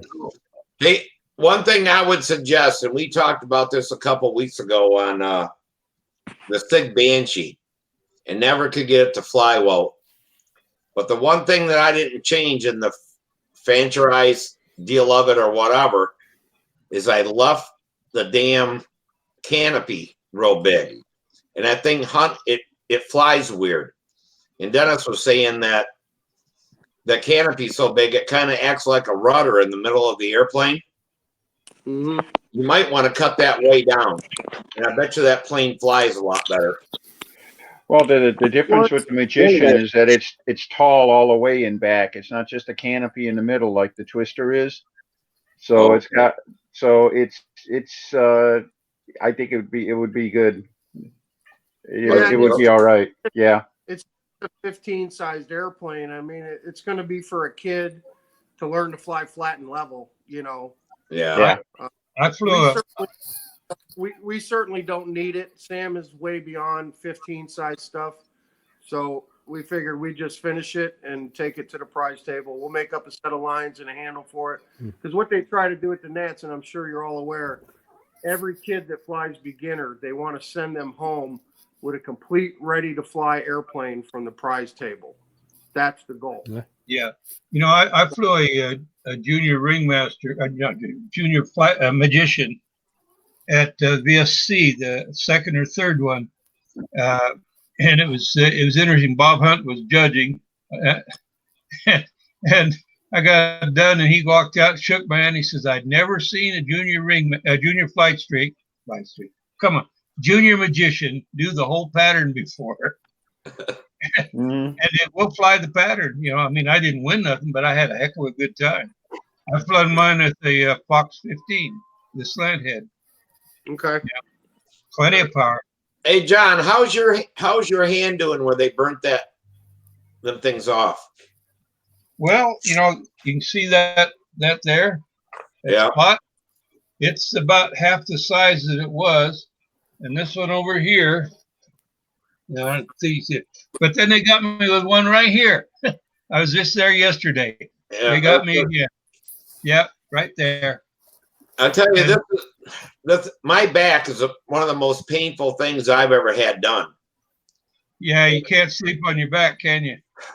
I mean, I can't even touch my back. I mean, and I sleep on my back, so I'll fall asleep and roll on it. It's like I'm awake every 15 minutes. Yeah. And I'm like, oh my God. But I really think it looks like the one is like someone shot me with a 30 caliber bullet. That hole is so big. And all four of them are on my spine. And I think that one they took that big plug out of and then burnt. They may have burnt my bone, you know, my spine or something. That thing hurt. I mean, it hurts as bad today as it did last week. What they're doing with that is they're burning you to stop you from bleeding. And oftentimes when they do that, if they're trying to make sure they got it all when they're taking a biopsy, they'll oftentimes try to make sure they're taking it all. They'll burn it. They got a little tool and they scrape it, and then they'll burn it again. And then you need to keep putting like Vaseline in there, or I use one that's antibiotic like Vaseline, and make sure you keep it covered. In about 2 weeks, you'll be able to sleep on it, but it'll 2 weeks to 3 weeks. Okay. Yeah, I mean, I can't believe, and they won't give you no pain pills. No, they won't. And I mean, it's like, you know, I just couldn't believe it. Samantha put some triple antibiotic stuff on it last night. And when she put my back, she's like, "Oh my God, Dad! I didn't know it was this bad." Yeah. And I couldn't see it, so she took a picture of it with her camera. I'm like, "Son of a bitch! It looks like someone shot me with a 38 special in my back. That hole's so big." Well, I'll tell you that you don't want. You want them to make sure they got it rather than go the alternative with what it could have been. Yep. You know, I know, like this one that's here, that was a what do they call it? A basal cell. This one here was a squamous cell. This one up here is a possible basal cell. And it's because that's where my glasses, these glasses are titanium, so they don't do that. But my old ones were nickel framed. Yeah. And wherever those frames touch my skin, well, I think we talked about this last week. Yeah, that's where all mine are, right where all my glasses were. Where the bottom of it touched here in the bottom of my eye, across my nose. Yep. Yeah, I mean, they burnt me up, but my face doesn't hurt no more. It's just them 4 on my back, but the one in particular, oh my God. Well, it takes a while for them to heal. These have been going for now about almost 4 weeks. Oh, okay. Here, and there's no pain at all with them anymore. So you know, just a little bit more, and you should start feeling better. Yeah. The one he thought might be basal cell, he said it was 2 different colors, and that's a bad sign or something. Mm-hmm. So yeah, he really took a plug out of my back. Yeah, they'll do that.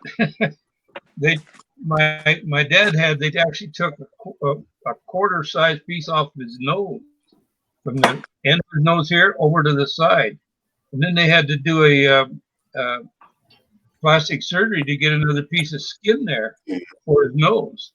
Yeah, my aunt had that done, and they ended up putting cartilage back in her nose and stuff, and then skin graft and stuff like that, because it was down into the cartilage. Well, it makes you realize. Y'all make me easy. Well, you got to realize is that you and I probably share a similar heritage. Northern European. I'm actually got a lot of Scottish and German and Northern England in my background. And all those people, most of those people lived where it was cloudy pretty much all the time and they didn't get sunburned much. In Mediterranean people don't have that problem that we have with skin cancer. You can't play with it. You can't ignore it. You shouldn't, because it can hurt you. It can come back to bite you. Yeah, that's what they said. I got to keep up on it, you know. But yeah, I'm English, Scottish, and Irish. So Here you go. You got them all.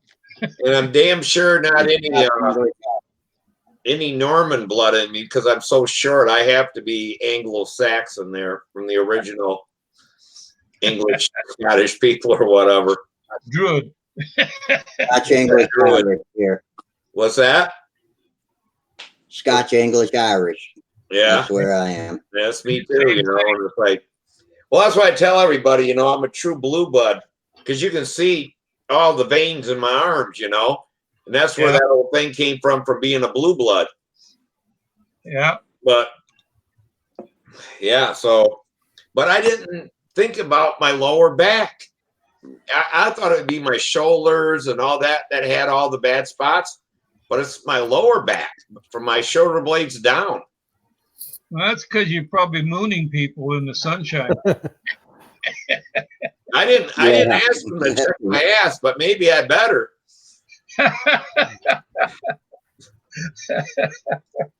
Well, just remember when you're out in the flying field and that, just get you some.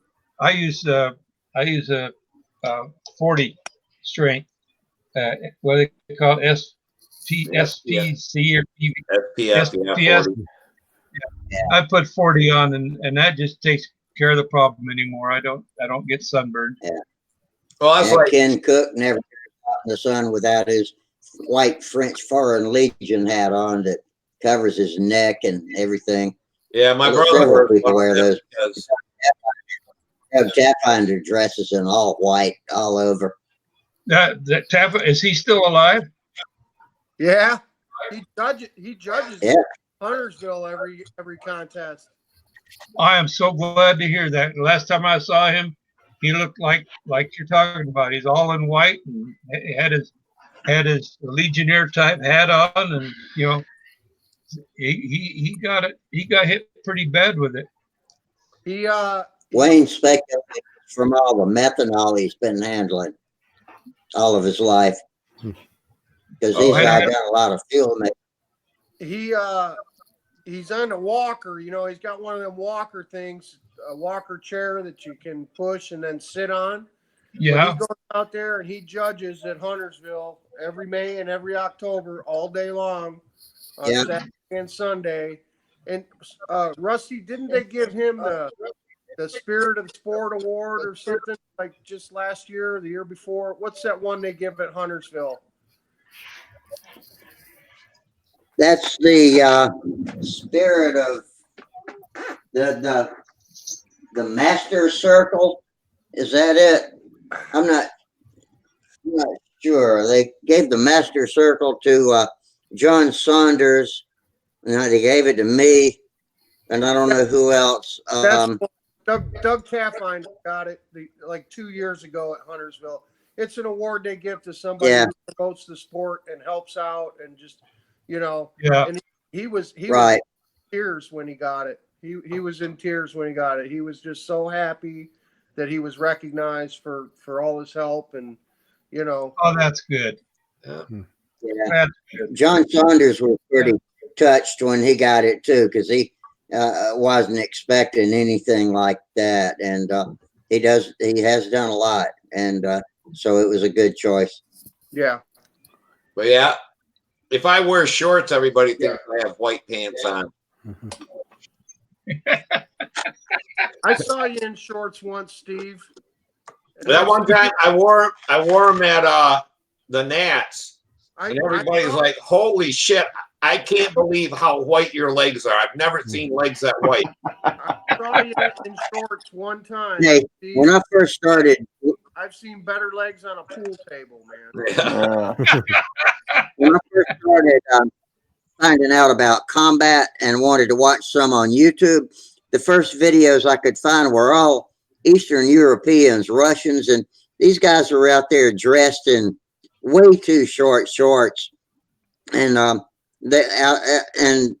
I don't know why that's the thing to wear for combat over there in Russia or something, but they all had white legs and these damn bikini shorts almost. European thing. But yeah, I'm Pretty surprised the disgusting. doctor could find anything on my back because I have like 10,000 freckles on my back. You know, if I had twice as many freckles, my whole back would be brown. Yeah. You know. Are you redheaded? I was when I was born. Are you redheaded, Steve? When I was born, I So had you got that type of skin. and not anymore, but I'm in my beard when I used to shave and the whiskers were land in the sink, they were all red. They look red compared to the white. But I had a lot of red here as part of my beard. Yeah, redheaded people have a sensitive skin that goes with the hair color. Well, that's that. In fact, I come from a long line of redheads. They thought for sure I was going to be redheaded when I was born, and thus the name Rusty is a nickname, but I did not have red hair when I was born, but they kept the name. That's not my real name. That's just a nickname. But Let's talk about your anyway, name on I disappointed. Let's talk about your name on cockpit forums. Forever, I thought Rockin' Rusty. Rockin' Rusty. I know it's rockin', but I always thought it was Wreckin' Rusty. Wreckin' Rusty. Hey, that would have probably been appropriate. I've plowed as many rows as anybody. Well, one of the things you can tell about somebody that may have somewhat of a predisposition towards being a redhead, even though they weren't, is they get our age and everything goes white. You know, all my hair is white, my beard is white. You see me with the beard, all of that is white. Heck, even most of my chest hair is white. You know, and I had like Steve, I'd shave and I'd have all this red stubble in the sink there, but you look at me and you thought I had, you know, dark brown or something like that, but that's the Scott, English, and Irish in the background. And you can go on and get into Norskis and Danes, and Swedes, and all of that. All of those people live up there where they don't get that much sunshine. Scandinavians, I had a cousin that was nicknamed Rusty, and he had hair like Maureen O'Hara, that color red. Yeah. But his was a real deep red, you know. Wasn't the real bright red. Well, up in Michigan, they don't call them Rusties; they call them Roosters. All the guys with red hair, all the guys with red hair that I know, their nickname is Rooster, not Rusty. Yeah. Yeah, my cousin was from Florida. That's why he got Rusty. That song that the guy from Alice in Chains sings, "They come to kill the rooster," is about his dad. So maybe that's why they called him Rooster. That was his dad's nickname. His dad, that's Jerry Cantrell's father. Jerry Cantrell is the guitarist in Alice in Chains, and he wrote a song about his father who did 3 tours of duty in Vietnam, and his father's name was Rooster. And the name of the song is "Can't Kill the Rooster," because he did 3 tours in Nam. He was a very highly decorated. Can't kill the rooster. Yeah. I got a question was he a sniper? Oh, I don't know. You got a question about what? Oh, Cox TD engines and fuel. I've been told that you want to use completely castor oil and not any synthetic with those little TD engines. Yep. I was just wondering if there's a good reason for that. That's not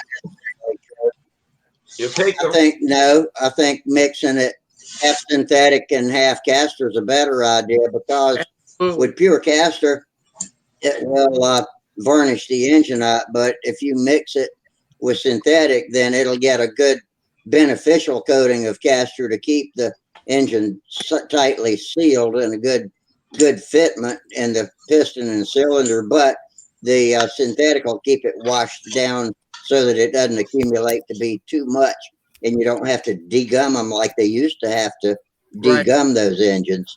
Yeah, If you use some synthetic, you don't have to do it. Yeah, I don't know. I had a TDO 50-50. When we used synthetic with it, the damn rods would loosen up real bad. And you had to have that tool to retighten the rod up in the piston. Reset tool. If everything's right with the engine, you should only have to retighten it after break-in. After that, for the rest of its life, it ought to be okay. Right. Hey, Rusty, Cox Super Fuel. Yeah. Look what I scored at the hobby shop today. Oh, all right. I got two of those. I got two of those red cans. One of them's unopened, and one of them's empty. Yeah, they're empty. How'd you get? Where'd you get those? The hobby shop guy buys out estates and stuff, and he's always got a big junk table. Yeah. And he had these cans sitting there. I got both cans for like $3, man. And I like this one. You know, this is cool. 80s can. This one's the 80s can. The 80s and 90s. Yeah, can. right. This is the There was an older red can. 70s can. I like this one because it's got the control line guy on it, you know? Yep. Right. Yeah. That's what I remember getting when I was a kid. Yeah, wasn't super fuel? Wasn't that 25% nitro and 25% nitro? yeah, and the regular Like that. the regular glow fuel was 15 or something. Now the one I'm missing though, That's about there's a red can with like gold racing price fuel. up, right? You know that one? Yeah, they called it racing fuel. Racing. Yep. Yeah. 30%. Cans, Rusty? Say what? Do you have one of these cans? No, all I've got is that 80s one that you've got. I think Yeah. I got a couple of them. Yeah, I got that. Okay. Well, I got a couple of those. I have two of these, so you can have one of them if you want. I got no need for it, but thanks. Oh, okay. All right. I just kind of put them out in the shop, you know, and it reminds me of when I was a kid. This is exactly what I used to buy. Rusty, you at take the that hobby can, Rusty. You take that can, put some fuel in it, take it out there. They'll think you are an old timer in the know. Yeah. Yeah. Yeah, an old timer that doesn't fly very much. I don't know. Hey, I remember the first time I ever tried the red can. I think it's cool as hell. I got the guy trying to control line airplane. You know? Yeah. Well, that's Absolutely. like when Samantha first started flying, I set her up, and the fuel can we used had missile mist on it, and everybody's like, "Wow, missile mist!" Oh, the fly. That's got to be good, Oh, huh? missile miss. Oh The yeah. truth is, it sucks. I remember the first time I tried the Cox racing fuel in the red can. Boy, that engine woke up like I'd never heard before, and I never bought a blue can again. What was the fuel that came? It had a purple color to it. Missile mist. Well, That missile mist? Can recently, be. Yeah. Years ago, back. There's the baby. Oh wow! So that's the baby. And you know what, Dennis? Oh yeah. Dennis had a mission. Yes, sir. I bought cans of fuel like this from you at Joe's Hobby Shop. not this can, because I found it later. But I used to take the bus, the Tireman bus. Wasn't there a K&B? And I bought fuel. There was. Was there any significance to the Was that yellow emblem logo yellow versus or the red red? on that?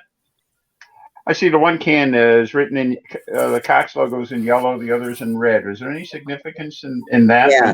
I think there was. Is that sun faded? Is it sun faded or was that the way it always was? You know, a friend of mine was doing a house remodel in Nashville and found this when they were doing, and it's like 3/4 full. Hmm. Yeah. Mm. The back label is the same. Yeah, the guy flying the airplane has a yellow shirt too. And the other guy has a red shirt. Yeah. That I think would it's have been, Maybe that would it's have been the just same name. printing. Maybe Yeah. that's All right. how they differentiated between a quart and a pint. Maybe as simple as that. Yeah. Maybe. Okay. That's I remember as a kid that was too expensive. We'd buy that tester's fuel. Tester's fuel Yeah. in the glass Tester's bottle. 39. Yeah, Came in a glass bottle, like you got. no, it was a plastic bottle, I think. Yeah. What was K&B had something 100 and Came one. Yeah. 500 and 1,000. Oh, was that 500 and 1,000. And they also had a speed fuel. K&B 500. speed fuel. So Yeah. See, Dennis doesn't remember this, and I know we've talked about it, but when I was Sam's age, I used to ride the bus down to Joe's Hobby Shop and buy stuff from Joe's. And then on the weekends, my dad would take me in there and I would look around. And Joe's was like an old school hobby shop. They had everything: planes, trains, rockets, boats, kits, up the yin yang. I mean, Dennis knows you worked there for years. Yeah, but see, Dennis back then was national champion and all that, and he was too good for the little people. Yeah, he probably wouldn't talk to my 8-year-old ass buying Cox Fuel and Sterling profile kits for half A. Yeah, I'm sure I was way beneath him then. But I remember going in there and you working there. I know you don't remember me, but I sure remember you. He always was the Oh, big geez. shot, Mike. Yeah. Oh, hey, Dennis, I did want to ask you this. Is your brother's Archie, right? yeah. Yeah, he's on. Are you on Balsa Model Builders Group? No. Okay, your brother Archie is on that Facebook group, Balsa Model Builders. Okay. He's doing some really cool rubber powered stuff right now. That might be my nephew or his son, Arch his the son. third. Yeah. Okay. He just did a whole bunch of rubber powered models here. They actually flew at the Cloudbusters contest last night, actually. Okay, I've been seeing a bunch of stuff from Archie. I just assumed your brother, but that could be your nephew. Yeah, a lot of rubber powered stuff. Pretty neat. Yeah. He learned how to build with rubber models, and peanut scales and stuff like that. He was, like he was 10 or 12 years old. He was building peanut scale models. So building little free flights, you learn how to build. He's a darn good builder. I think yeah. He posted some old school RC that he had built, and then most recently some free flight with printed tissue. Yeah. Like he prints the graphics on his tissue and then puts them on the frames of his models.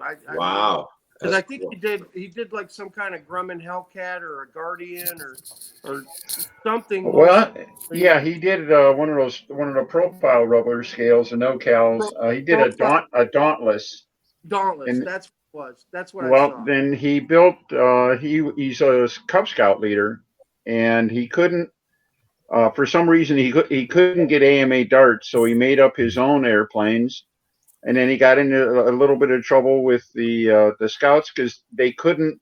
The Scouts wouldn't let them use razor blades to cut wood or anything like that. Oh, you got to be shitting me. So he took these things and he pre-cut all of the sticks, and then he printed the tissue with the Cub Scout logo, the group number, whatever, the troop number, and he had his Scouts building the equivalent of AMA Cubs. All right. Right. And they had their own little contest with it. Well, he built some of the ones he took to the Cloudbusters. The yellow and blue ones were that airplane. He reprinted them with a military, yellow and blue logo. Then he built the full fuselage version of one. Same thing with just a boxy fuselage for embryo scale or something like that. They got a lot of different classes. But he was just enjoying the heck out of it. Yeah, I've been following his builds. I've been following his builds, and he's making some cool stuff. I'm really surprised the scouts wouldn't let them do that, because 2 years ago with Sam's pack, and it wasn't just his den, the entire pack. I led a build with Delta darts. I bought a school pack of 50 of them from Midwest, and we did every den. So the entire pack, I think we built 35 of them total, with their dads, and they used razor blades. We didn't, nobody said, oh, we can't use razor blades. That kind of blew me away. Yeah, that's the craziest thing I've ever heard of. Obviously we want to protect the kids and everything like that, but it's, hey, we're trying to generate some skills and some interest and some abilities, and we're not talking about serial killing here. We're talking about cutting a little thin piece of soft wood. They're not using a bandsaw. Yeah, buy some Band-Aids. And oh, by the way, yeah, it's possible you could cut yourself, but guess what? You'll learn not to cut yourself, Well, what's crazy is when I was in 3rd grade, my teacher bought me my Cubs or my Boy Scout knife. We learned all these states and capitals and can go up on the map and point them out. Then you got your Boy Scout knife, and every kid in that class got his knife, because we all wanted one. But hell, we had our Boy Scout knives at school, playing with them out on the playground. Well, if you just had to memorize the 50 states to get it, what these days what you have to do, because Sam got his last year and able to carry a knife in scouting, you have to do. You get what's called your whittling chip. So you have to whittle something out of wood, out of soap. Then you whittle something out of wood, and then you have to pass a test. And if you pass the test, your danger zone, your free zone, you never open a knife with anybody in the danger zone, blah, blah, blah. Once you do all that, you're allowed to carry a knife, but you have to have your whittling chip with you, your little card that says you're checked out on a knife. But if you do anything bad with it at a meeting or around other people, an adult can cut the corner off your card. And if you lose your 4 corners off your whittling chip card, you're not allowed to carry a knife anymore. That's what they do today. These days. Okay. Yeah, we had to learn the 50 states and all the capitals. So they didn't teach you knife safety. You had to memorize the 50 states to carry a knife. Yeah. These days, you gotta memorize, you gotta do the knife safety, all the knife safety stuff. And then they keep them accountable. Like I said, they got to have their little card with them when they have a knife. They do anything bad, just snip, snip, snip, snip. You're done. You don't get to carry a knife. Then all the girls, to keep it fair, if they learned the 50 states and all the capitals, they got this little doll that hung around on a necklace. And you open it up and you can take the little doll out. So, yeah, we got knives and they got dolls. But yeah, hell, You sure you weren't a Girl Scout? I don't know. I think the teacher just kept it fair so the girls didn't complain. But I mean, there was like 50 kids, all in 3rd grade with knives, plus 4th graders and 5th graders who got them the year before. There wasn't any boy on that playground that didn't have a knife on him. So one of the groups called the Jets, and the other was, from West Side Story. Yeah. West Side Story, yeah. But you know what, Steve? Nobody got stabbed, did they? And nobody pulled a knife on anyone and threatened to stab somebody. Well, that's like I told everybody I used to hunt behind the high school. They had like 100 acres when they built the new high school. Now there's 2 high schools there and a bunch of middle schools and stuff. But we'd bring our, 22 or a shotgun to school and then go small game hunting after school. Yeah, I used to take my Bowie knife to school. I had a real Bowie knife. I used to take that to school. Got to show you something. Oh, I'm a knife collector. Girl's got a rubber plane there. Yeah, that's it. we were talking about the rubber models, so that Bill's got a show and tell Yeah, here. what you got there, Bill? So this is my design. I did kid classes, but it seems like there isn't much interest anymore. But I was worried about that, about using the razor blades and that. So I came up with this one where you just have the foam motor stick, and then the wing and the tail is made out of foam plates. And so I just traced out the foam and gave them this balsa stick, and then they Can you hold it up? and they Yeah, hold it up a little higher. can you see Raise it? it up a little higher. Yeah. That's good. That's good. Okay, so then they just cut out the foam part With and scissors. with scissors, Yeah. and then there's a bend in the wing to give it some camber, and then they put them together with low temperature hot glue guns. Okay. And these things will do over a minute, if you really wind them up. It's pretty light, and it's got a long stick, and you can get a lot of rubber in there. That's pretty cool. Yeah, You I probably used to love stacking up the knots. You probably know what this is then. And Dennis, I probably bought 10 of these from you at Joe's Hobby Shop when I was a kid because I built them all the time. Oh, That's ROG. Peck Polymers ROG, the Rise Off Ground. Yeah. Very simple, sticking to. We get 45 seconds with it on a good hot day, on a no wind day out here in the front. We fly this one in the front yard actually. Got it trimmed out. It does about 3 or 4 big circles, and then it glides in. I built a couple of them, and they both flew away. Oh, really? They flew away? Yeah. I like the little simple stick and tissue stuff, man. You can bang them out in a night, and they're just a lot of fun to fly on a nice calm evening in your front yard or backyard. Yeah. Hey, Dennis, I got a question for you. Yes, sir. I see the footballs up on the wall. Were you a football star too? I didn't play football at all. That's just let's see, one of them is a University of Michigan football, and it goes with the pennant over there and the picture over there and whatever else. I'm just a fan. So okay, well, I seen 2 of them up there, and I'm like, well, damn, maybe he was a football star too, besides a model airplane champion. in high school, I was 6'4" and 115 pounds. So I wasn't much. I couldn't play tight end or anything like that. So. In fact, I tried basketball, and I wasn't any good at that either. But the problem is, I didn't really didn't like basketball. So what the heck? I tried to get my stepson to play basketball. He was 6'4" in the 9th grade. Yeah, I was tall. I was tall enough to be okay. I just wasn't, wasn't motivated enough. I wasn't strong enough or anything like that. Besides, I spent my 3 years in high school. I spent working at Joe's Hobby, selling ROGs from some kid who used to ride in on a bus. Yeah.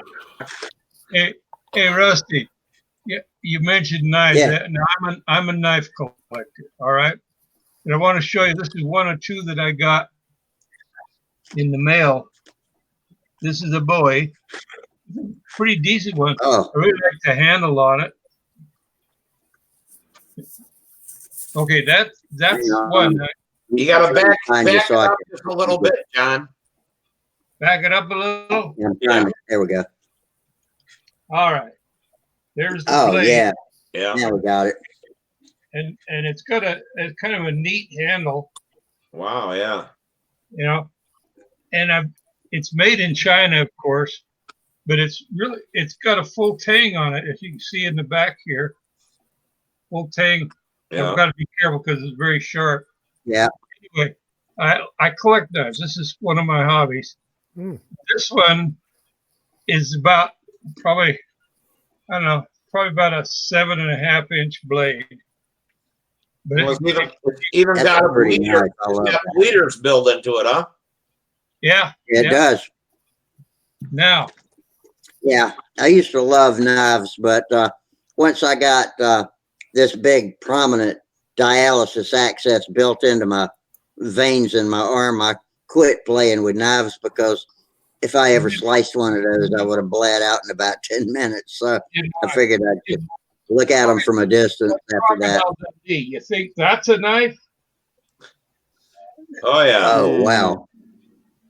That, you can see with my hand here, that's about 7 inches. So it's about a 12-inch blade. Anyway, Yeah. it's part of the collection. I got a buck about that size. I got a black handle buck about that size. Yeah. Let's see. Yeah. I wish I had a scale. Oh, I do. Let's see how long that blade is. And then I'll put it away and we'll get back to talking about airplanes. Yeah, I think my buck's out in the tackle box, so I can't run get it and show it to you. A buck's a good knife. Okay, that's 11-inch blade. So it's not a trifle, but it's got the flag of the United States and the battle flag of the Confederacy etched in the blade right there. Oh, that's cool. Yeah. You wouldn't That's believe a what nice one. this only cost $15. Have you ever made a knife? I made one in shop back when I was in 7th grade. But it wasn't much of a knife. Did you hammer the blade out? Yeah, we hammered it. We heat treated the things. Made the handle.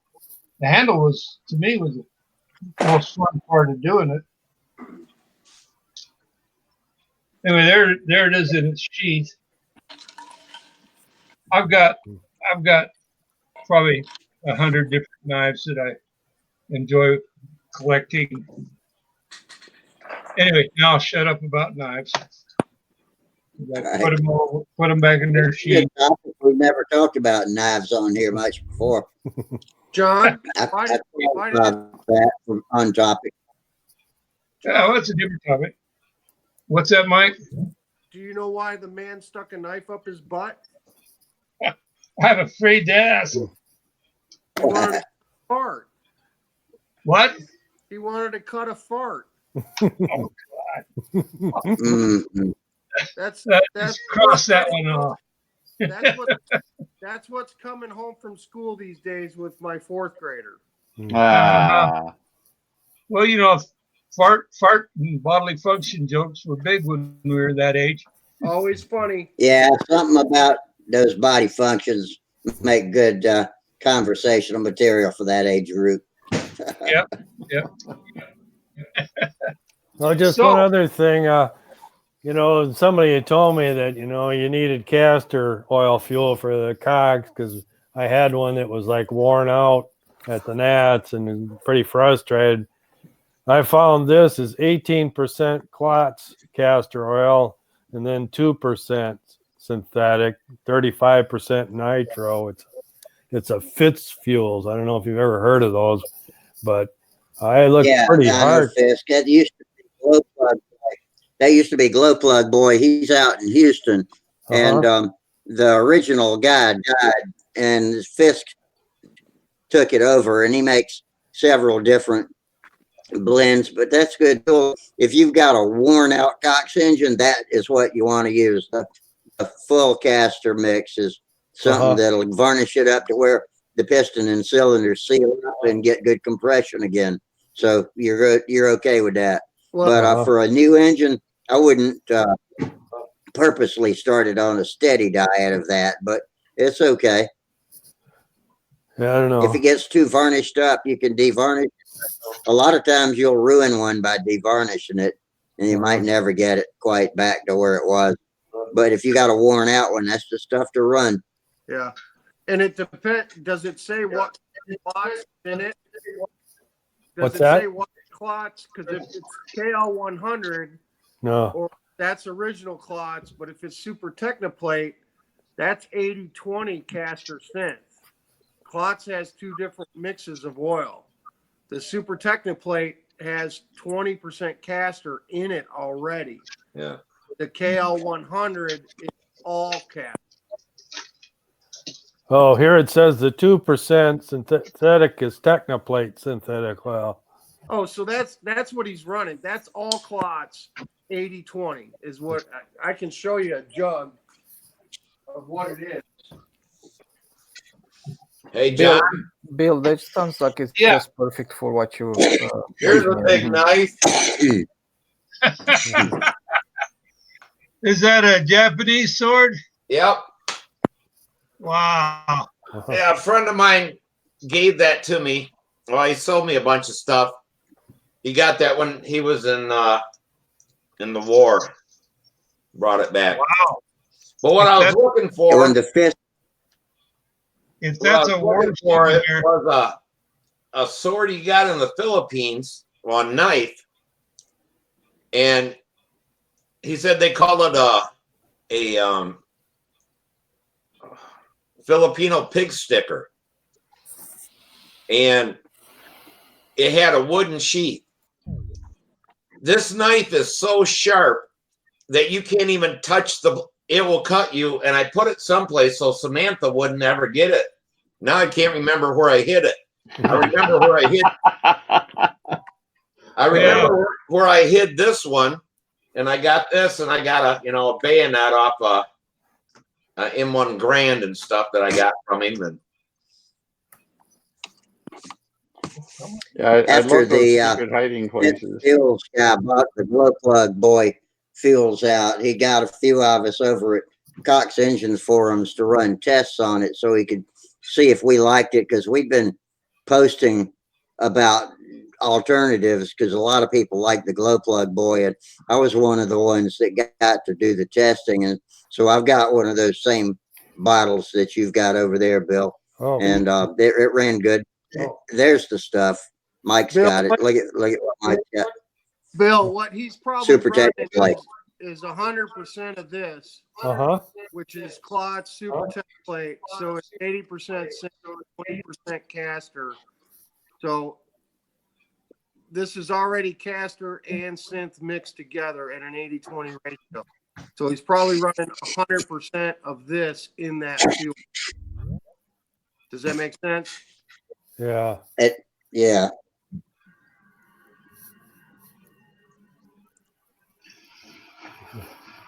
So he's not mixing caster and synth to make that fuel. He's just dumping Super Technoplate in there, which is fine. Buying that, yeah.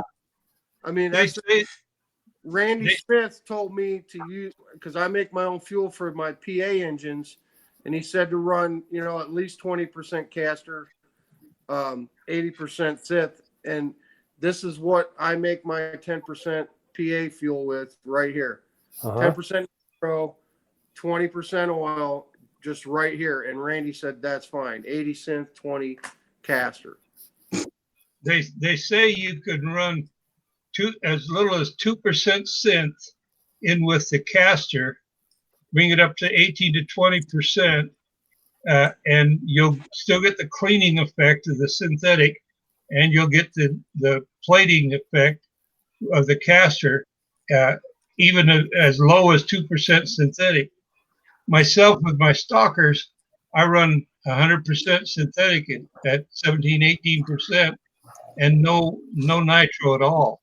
No nitro, yeah. No nitro at all, and mine runs sweet. People, I think they're so used to using caster and nitro that they just don't want to trust it in that engine, but it's designed to run 18% synth and 0% nitro. And they'll run very well, and they'll run a long time that way. But I've had people say the motors were trash, and one particular one was with a 40. When I met the guy at VSC, and he was running 40, and he couldn't get it to run right. He did this, he cut that, he changed the timing, he'd done everything, couldn't get it running right. and he flew his airplane, and I flew right after him. And I got done. I said, "Was there anything wrong with my engine run?" He said, "No, it ran beautiful." I said, "That's zero caster, all synthetic, and no nitro." Anyway, so the moral of that story is you read the what the builder wants you to do, and that's what you do. That's what you're doing, Mike, with listening. Absolutely. Yeah, exactly. If Randy says run this and that's okay to run and run it at this %, I'm doing it. I'm not going to argue with the guy. That's right.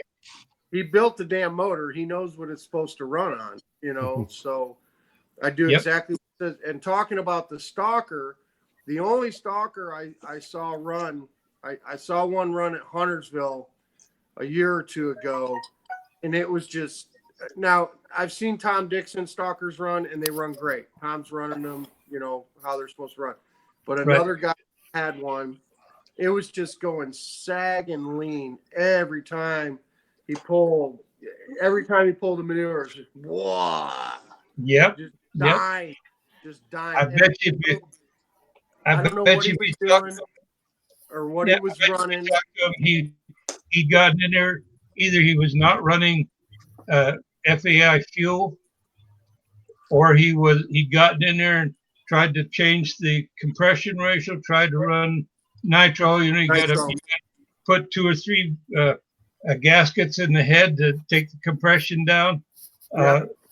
In some cases, they'll get in there, they'll change the venturi, or they'll get in there and actually cut on the ports, trying to time it, and they just ruined the engine. Is what they did. Yeah, I don't think he did any of that. I think he was trying to run like 10% nitro fuel in it. And it just wasn't having it. I mean, if the motor's designed to run on FAI fuel, you should run it on no nitro fuel. You know, that's just, that makes sense. Well, and I think Charles runs his stalker on FAI only.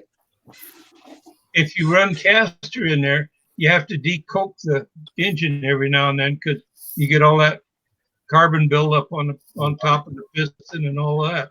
If you don't take that out of there, you start having problems with your run. Yeah, I'm not Varney. $300, $400, or $500 motors and running them on stuff that the guys who invented it say not to.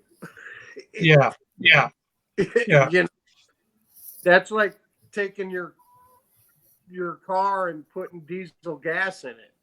Yeah. You know. Well, and what I like about it, it's so easy for me to make my own fuel. Yeah, right. Yeah, all you need is methanol and oil, man. You're good to go, right? Yeah. Hey, Mike. Yeah. You know what this is? Flip it around. Oh my goodness. That's a whale's tooth. Huh? That's a whale's tooth. No. That's a holster. That's a holster. Okay, it's real dark, man. It looks like a damn big giant shark tooth or something. There we go. What's in that holster? A P38? For a broom-handled Mauser? Mauser. A Luger. A Luger. Japanese. Nambu. Wow. Don't shoot yourself. Make sure it's unloaded, man. You can't get shells for them. Okay. Well, good. But I guess for someone's making them. But I took this in once and showed it. And it's the original holster. It still has brass in there because that's where they kept extra rounds. It's got the extra firing pin. They said this holster is worth 3 times as much as this gun. Oh, wow. Because nobody has the holster, the original holsters for them. Well, that Japanese sword you got as that war trophy is probably an absolute fortune in that sword. It was built. If it was built before the war, it was a black sword maker. My brother knocked the handle off, and all the markings are in it. But I never did try to find out who made it or anything like that. But we talked about it, and it's like I should find out and give it back to the family. There have been a couple people that have done exactly what you're talking about, and returned the sword back to the family. I guess there's ways of finding out who carried that sword in the war. Yeah. Anyway, obviously he most likely didn't survive because somebody got a sword. No, actually, both of these were taken after he got them after they surrendered, and they confiscated all this stuff. Ah, okay. Let me ask you this, Steve. Is there a chrysanthemum on the top of the receiver of that gun? Yeah. Is there a chrysanthemum stamp on it or not? There is. Where's it at? The chrysanthemum. I've got a Japanese rifle with a chrysanthemum on it. It looks like a sniper rifle because it's got a flip up scope with a riser for setting the distance on the hard sights. It doesn't have a scope or anything. Yeah, it's stamped right there on both sides with the chrysanthemum. Okay. Because then that's an actual war gun, because everything that came out of Japan after that, they took that off. Right. They burnished them off. Yeah, this one came. Mine came from a beach. Mine was found in the sand at the beach on Okinawa from my grandfather. Oh, no kidding. Yeah. I was taking it apart, cleaning it one day on newspaper, and the cat jumped on the paper and scattered everything. And the only thing I couldn't find was a little latching pawl that stopped the bolt from coming all the way out if you pull back on it too far. I never could find that part. But other than that, everything still works right on it. Yeah, I was going to shoot this one, but they said that the reason why that came with the extra firing pin was they broke firing pins. And they said, boy, you shoot that and break the firing pin, and you lost a lot of money in what the gun's worth. Well, they used to booby trap some of them too. The Italian battle rifle, the Mannlicher Carcano, that was what Lee Harvey Oswald. That was what Lee Harvey Oswald used to assassinate President Kennedy. I had one of those, and I was told I fired a couple times, and somebody told me, don't fire that thing. And I had one little pin that held the firing pin in place. So if you had a blown primer, it would shear that pin off. And they said they found lots of Italians dead in the field with that firing pin right above their eye, sticking out their skull. Damn. So, most of the soldiers in Italy, when they got one of those rifles, they had a short version of the carbine, and they had the long rifle. They take that long rifle and they go wrap it around a tree because they didn't want anybody to get killed trying to shoot it. Well, that was a Mauser action, wasn't it?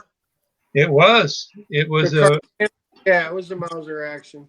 It was a Mannlicher action as well. Yeah. It was a crossing thing, but it wasn't as strong as the Mauser, like the Mauser 42 or any of those. It wasn't. Yeah. Huh? The lockup on it wasn't as strong. Yeah. Right. Yeah. It was a 6.5 millimeter, which is pretty close. What is it? 6.5. It's about a 26 to 20, about like a 270. Yeah. And my brother's got a World War II Russian rifle. I do too. I got the carbine. That's an accurate rifle. Yeah, and he bought it when he was 16 years old from the pawn shop for like $35. Are we talking about the Mosin Nagant? Yep. Yep. The Mosin, yeah. That's 7.62, like yeah. 5.4, right? 7.62, 5.4. Yeah, 7.62 by 5.4. Yeah, they came over here in droves in the 80s and 90s. You could buy them for $69. Yeah. You could buy the British Enfield, the 303 for $60. Yep. And the SKSs were coming in at $99, back in the 80s or 90s. Yep. You can still buy a Mosin for, $100, $119. Yeah. But they're all shot out.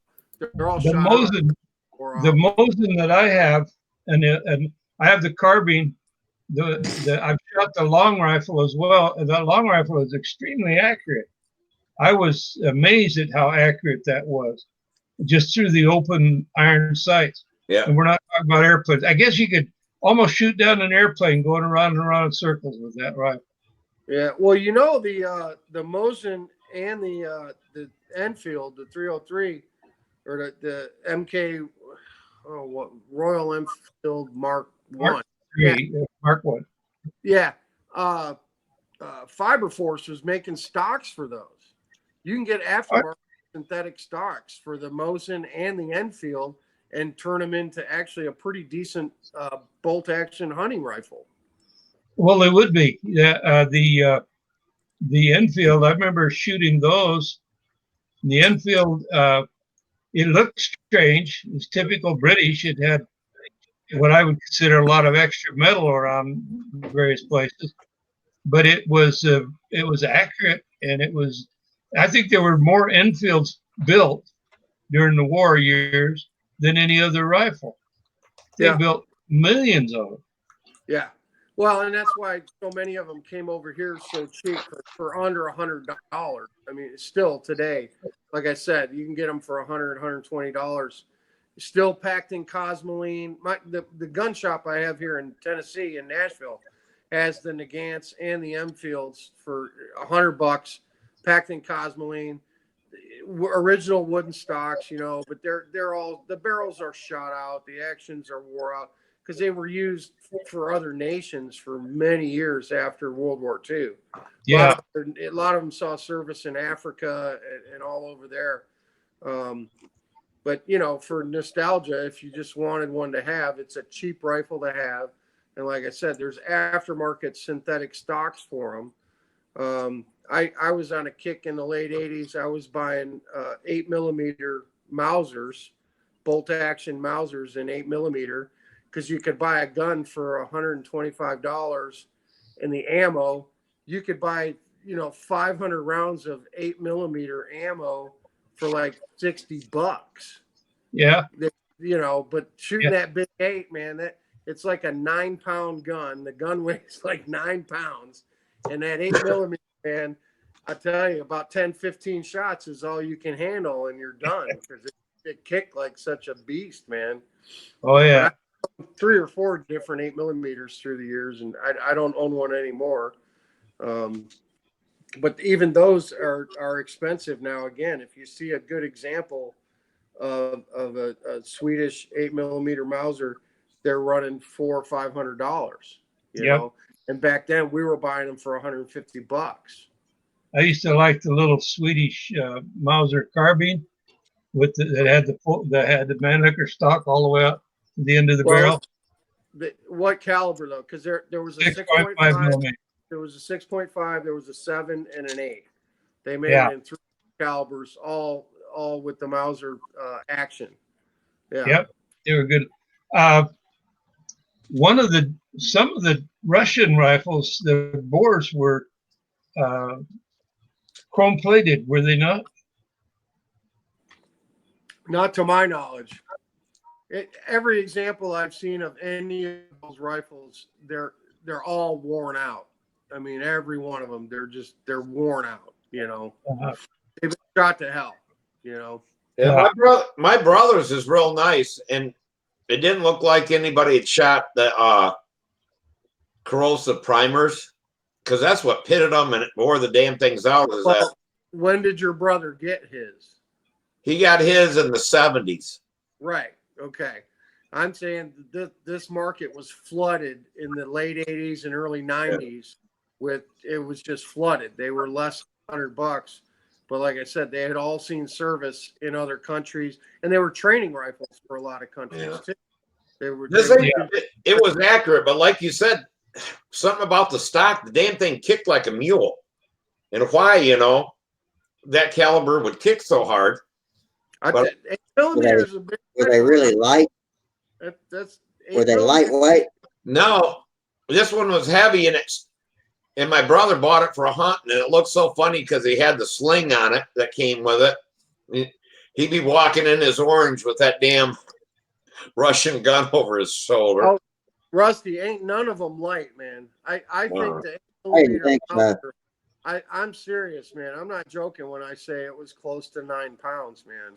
Yeah. It was Yeah. every Well, 7 or 8 pounds. that Japanese rifle of mine's so heavy it's hard to pick up. I mean, it's a big, heavy rifle. Can you imagine running with that thing? It's But I guess if you're scared enough, you could. That's probably why some Jap left it on the beach. Some Japanese person. Yeah, you gotta. Yeah, that's what You I gotta meant. be kind these days. Yes. Yeah. Well, if we're doing gun show and tell, shit, man, let me know next time. It all started out with knives, huh? Yeah, well, I thought I remembered where I hid that one knife, and I found that pistol. But here's my garage right here. Look what I got on my workbench. That's a steel trap for catching bullets. And what I keep for an air rifle. No, that's for up to 22s. And Really? then I shoot these in here. 22 subsonics, 22 long subsonic in my revolvers. And I shoot from right here to, well, you see where the stunt bot is? You can see the target there. Yeah. Yeah. That's about 18 feet. And I shoot in my garage all the time. What was the one they had for shooting rats inside the houses? The CB cap or something like that? CB shorts. CB shorts. Yeah, I've actually got some. I think Is that the ones with the tiny little spray inside of it, little metal balls? And it opens up like a shotgun shell when you shoot it? That's a shot shell. That was used for. But no, John, what you're talking about, it's called CB shorts, and it's what they used to have in the gallery gun, stuff like that. Oh, okay. 22 short round. It's a subsonic round, like 650 feet per second, 700 feet. Hell, my pellet gun shoots faster than. Yeah, I was gonna say. I have bought. I don't have any here now to show you, but I have been using a Gila, no gunpowder loads. It's primer only. Oh, really? It's a 22 long rifle round, 22 long. It's not short, but there's no gunpowder in it. It's just primer, and it shoots at like 720 feet per second. But when you shoot, it just kind of goes. Wow. My air rifle is louder than this Gila.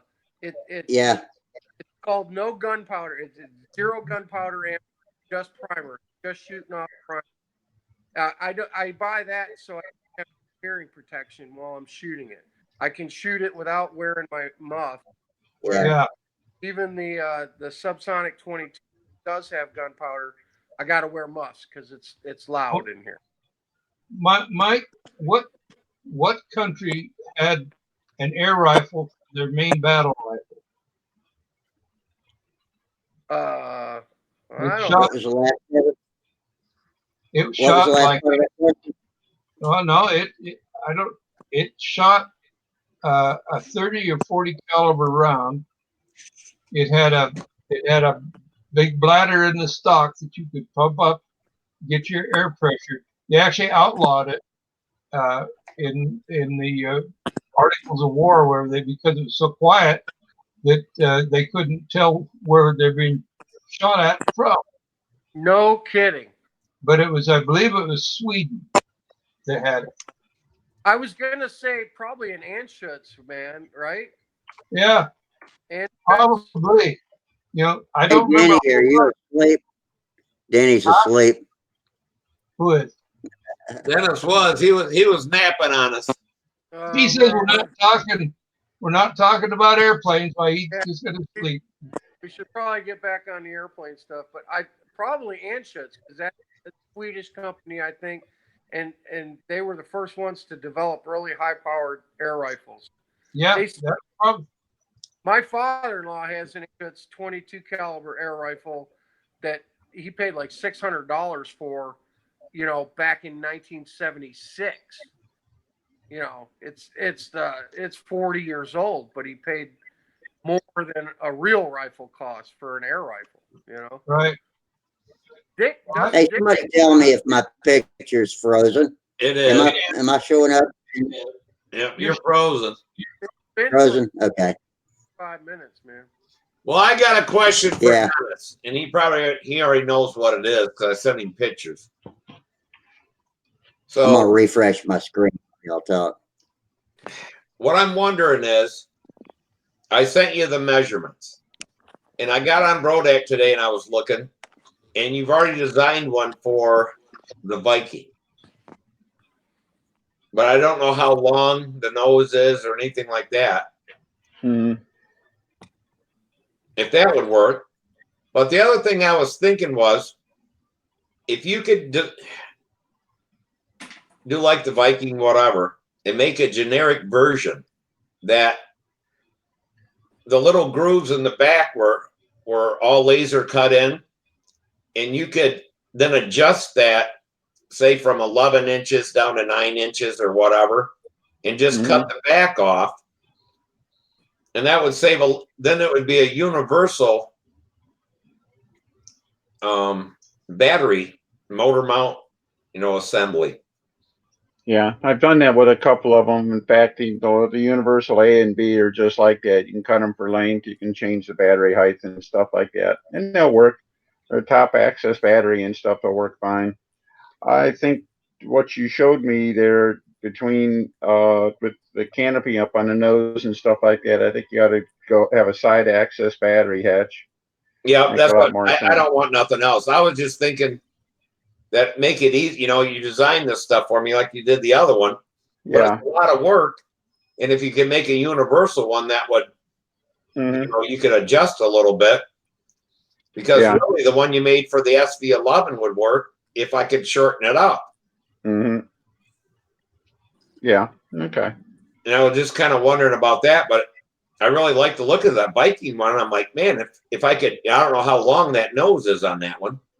Yeah, I don't think it's as long as that. The Viking one was also really wide. So. Oh, okay. And that let me get away with something. You can get the battery into the top, but then when you push it sideways, it has a top shelf and a bottom shelf, so it doesn't really need a strap to hold it in. So that works cool too. Yeah, that's just like the one you made for that SV11. That I can shim it and then get the battery up or down or whatever, just slip it in. And it was at the stunt machine. Yes. Okay. And I didn't know.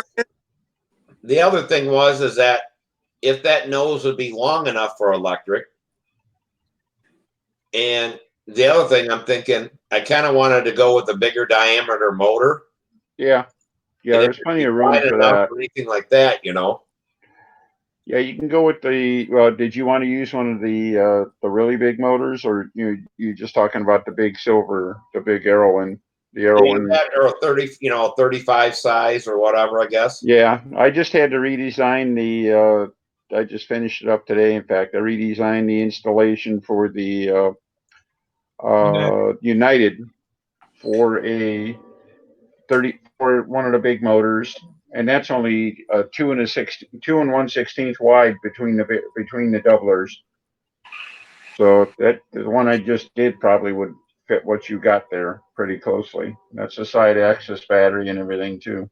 So okay, yeah, because I didn't think that the width of it, as long as it takes the motor, it doesn't really matter if it's and the nose moment on the United is about, I think it was actually a 1/4 inch shorter than what you got there. So so there's room for it. It's a side access battery, top and bottom tray, 2 1/16 wide, and it's designed for one of the big motors, the big diameter motors. So Yeah, because I could always add just, if it was a little bit short, could I add just balsa on the back of it or whatever to shim it out? Or yeah. I mean, the trays are there. They're pretty well supported anyway, even if it hung out the back of the tray a little bit. Just put some kind of a back wall in there. I like the idea of, I've been notching the leading edge of the wing to get a little more room that way. Push the battery, get another inch that way. It depends. You're worried about being nose heavy or tail heavy. So see, I don't know with that, how to figure that all out on if it's going to be tail heavy or not. yeah, I'm not even worried about it anymore. You just build the airplane, and you get what you get out of it. So, Hey, hang on hey, a second. Danny, Yes, Dennis, sir. I looked over that file for the little Ellie that you sent me. Mm-hmm. That looks great. Looks good. I'm going to try. In fact, I'm going to order one and have it put in my Vanguard. I think that'll be perfect for it. There's the United. There we go.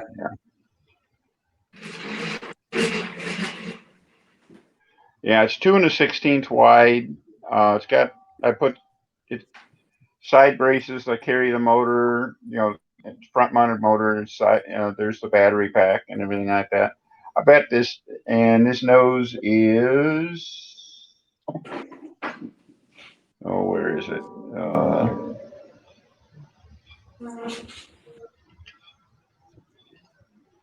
I'm expecting the stream to cut any minute now. This is a 9.5-inch nose, Steve. And So I you think sent me 9 3/4, so it should work well. And this one shows the battery. I put a knot, or there's a notch in the leading edge that deep, and then the battery box basically ends right about there. So it ends, just a little. There's a couple of spreader bars that you cut out after assembly, so the tray is open back, top and bottom. So yeah, there's like a 5-inch door on there, so there's plenty of room for a battery. In fact, it's wide enough. I'm pretty sure I checked it out with the one of them. I think you can even get a 6-cell battery in there, which you probably would never use on a what you call it, on the stunt machine anyway. It's just not that big an airplane. But anyhow, this one here has probably worked pretty good the way it is. Now, will that come with the oh yeah, you got the light ply or the thin ply?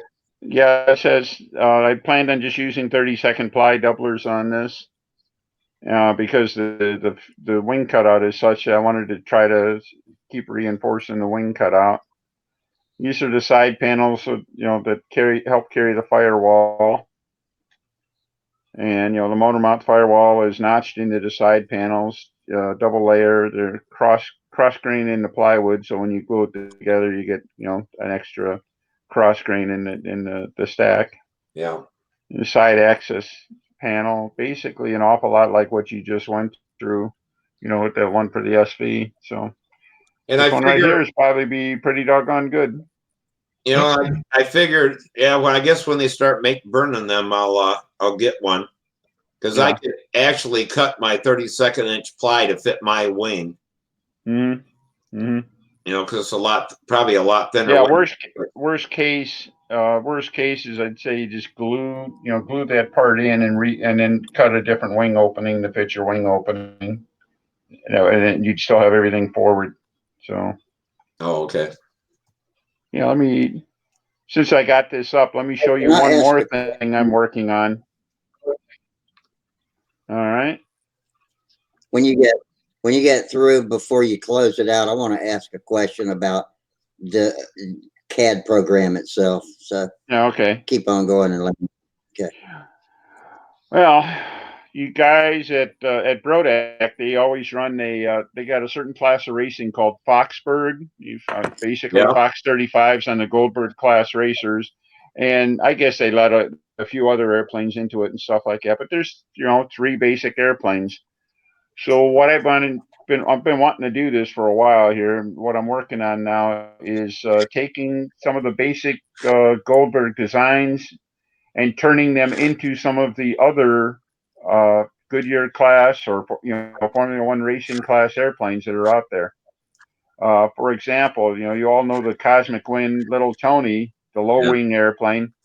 Well, there was a version, the Cosmic Wind 2, that was built. It took the same wing and tail and put it on a mid-wing fuselage. All right.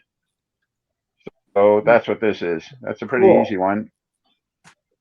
Yeah, they would take the exact same wing and just move it on up. And then it needs a little. It had a few other little styling cues on it. It had a little sub fin on it, which I got in there, and the rudder is.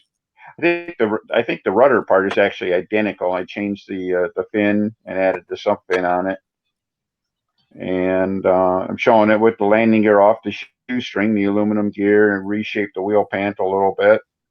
That's what comes with the shoestring. Just for comparison, that's where the shoestring would be. That's where the regular low wing Cosmic Wind is. Oh, cool. But, yeah, that's one of those little things. I don't know if we cornered the market on anything or anything like that, but I talked to John Saunders about them. John usually leads the racing event. He said he didn't see any problem with allowing it to race or anything.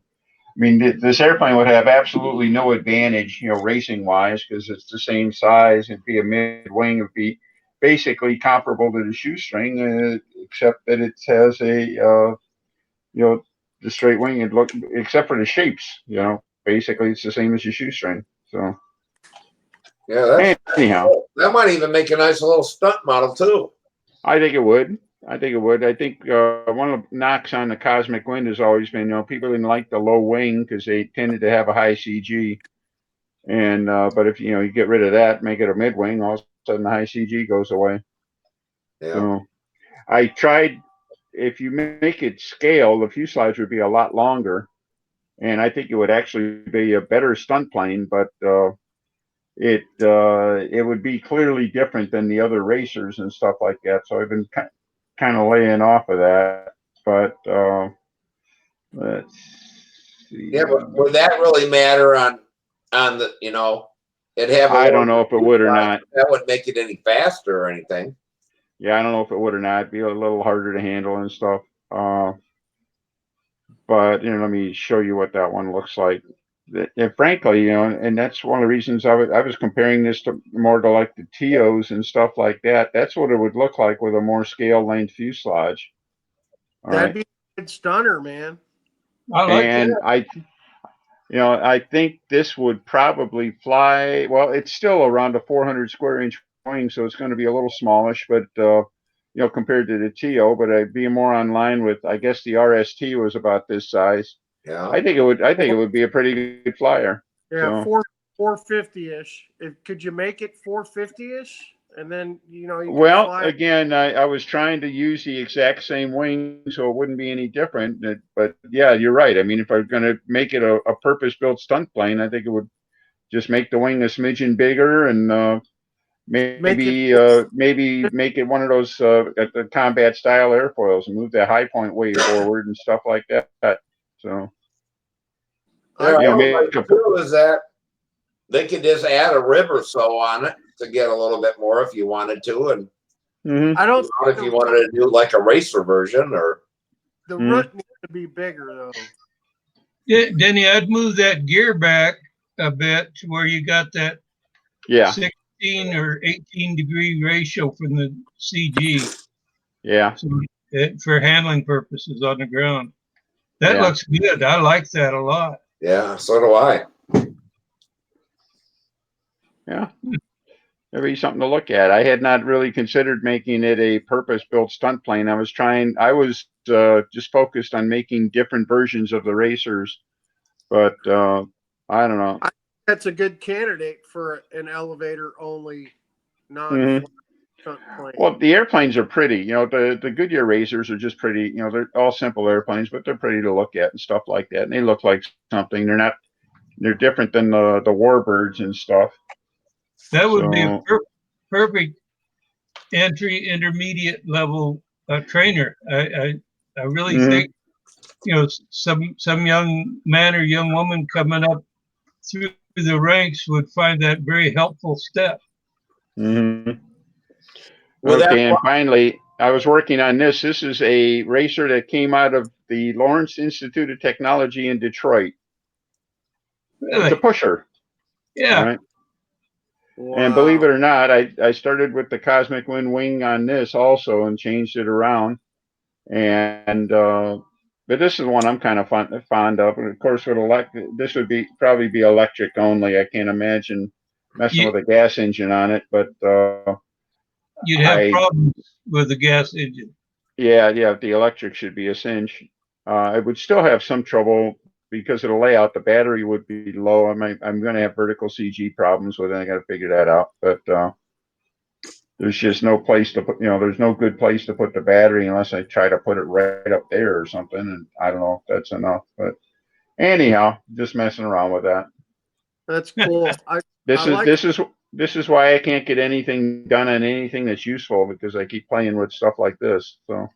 I think Yeah, you should. saw a picture of your orange crate today over on one of the plant sites. And Oh, really? I've forgotten how nice that looked. I'll All tell you. right. Live streaming is on. I like the looks of the airplane, but it is a racing plane. It's not suitable for stunt. But if you blew it up a little bit and stretched the fuse, I think that's a good non-flapped stunt plane. I think that's feasible. Mm-hmm. Yeah. Let me interrupt just a second. Okay, YouTube viewers, we lost about 2 minutes of the stream there, so we are back online now. You didn't miss a whole lot, and so anyway, carry on. I do have All a right. question about CAD. Oh. Anyway, what I wanted to know about you guys that either design with CAD or try to reproduce a design with CAD is I know the pixels are of a finite size. So, what happens if you're doing something like, I don't know, if you're making a structure and you can't place a pixel or a line in exactly the right place? For instance, if you're laying out ribs along a wing, um, does that little bit of error ever cause any problems as it cumulatively adds up as you draw repetitive parts over and over that are supposed to be spaced a certain distance apart, yet due to the inherent lack of precision in the pixels, does it ever make a noticeable error? Do you know what I'm asking? Yeah. Does it make sense? Let me try to jump in and give my 2 cents in here, and then we'll let Denny top it up. I have not had the problem that you're talking about in any of the drawings and that I've done. CAD work with a CAD system anyway is extremely accurate. You can be it's accurate to 16 decimal points if you want it that accurate. Yeah. And most of us we at least me when I draw to 3 decimal points. So 3 decimal So points your computer display can show an error. You can't build that tight. Mm-hmm. Very few people can build to that standard. Now I'll turn it over to Denny for his comments. I was just going to say that the only trouble I've had, and I'm sure John has encountered this too, I've tried taking old plans that are showing up in a magazine and stuff like that and try to convert them into CAD. And what I find is as I'm laying out ribs and stuff like that, that some of the stuff that was laid out in the original plans, they don't fit when you stack them up. Yep. You know, you start putting the ribs in and stuff and they should fit, and then all of a sudden it's a little long, it's a little short, it's a little, whatever. Yeah. And that's one of the reasons I guess I've liked, I've been trying to convert things into CAD before I build them. because I think I can get a better control on that. And like John says, you can get down to you can draw it to 16 decimal places, but if you miss a point or something like that, it won't connect the dots unless it gets that 16th place. All right. So I do use a lot of things like draw like to an end point on a line. It puts it exactly at the end point of the line. It's a zillion decimal places out there. It's right there. Yeah. But as far as say not being able to interpolate a rib or something like that, I have not had any issue like that. So like I say, John's a lot better at this, a lot more experienced than I am. But so I appreciate his comment on that. So. Yeah, that's just something that occurred to me when I was looking at y'all's drawings. And I know the computer's limited in how it can render it on screen, but when it converts it over into its machine code, I'm sure it's a lot tighter than, and you can specify numerically in a text input box how far things are supposed to be and how big they're supposed to be. So, Rusty, what often happens, Rusty, is we'll work at one scale at one point. We may work and put in let's say a curved line. And at that scale, at that viewpoint we're looking at, the line is nice and smoothly, drawn. But as we come in on it, move in and closer to the line, it begins to, you begin to see that pixelation occur. Yeah. But it's easy to take care of because you just hit a command called regen, R-E-G-E-N. Hit that, type that in, hit enter, and it comes right back to as you drew it. It's nice and smooth again. It's what Denny's talking about in dealing with trying to take somebody else's drawing. I've taken a lot of drawings. I've taken them right off the published in the magazine, that drawing there. And I'll go ahead and scale it up if necessary. If not, I'll draw it and then scale up my drawing because my lines don't lose their linearity. Whereas if I took a scanned drawing and scaled it up, pretty soon I'd have these pixelated things all over that wouldn't look like what we want. That's why you can't use JPEGs or other things to zoom in and out and around in that. One you can use is PDFs. PDF files, you can zoom in, zoom out, and they will maintain their integrity. So when you try to bring somebody's drawing in, you'll find exactly what Denny was describing. The drawings are in error. The ones that we're trying to take over to CAD. There may be huge errors. For instance, as an example, when I did the Spitfire, the Sterling Spitfire for Walter, I found that I realized, and I started working out why the guys that knew how to build said it was a fine flying airplane. The guys that built it and didn't know a whole lot found that it didn't fly worth crap. It had the incidences wrong. It had upthrust. It had the incidence on the wing was down and the negative, and the stab was positive, and the thrust line was off. And it was amazing that airplane flew the way it built, and it didn't fit together properly, like Denny was explaining. When we got done, we went through there and I straightened everything out. I got the incidences, what I consider right, the way I build them for myself. I got the incidents. I always put a little down thrust in. It's just a habit because I know it works. It stops the airplane from hunting. So the Spitfire, the Sterling Spitfire that Walter is selling is correct. It's corrected. If you build it, the parts will fit because that's what you have to do when you convert it to CAD. Some might just copy it off and say that's it. Denny is conscientious. He tries to fit the ribs together in the wing. What I do is I find out what airfoil they're using, and I use CompuFoil, and I just have CompuFoil, work with CompuFoil, have a whole new wing laid out. Same spacing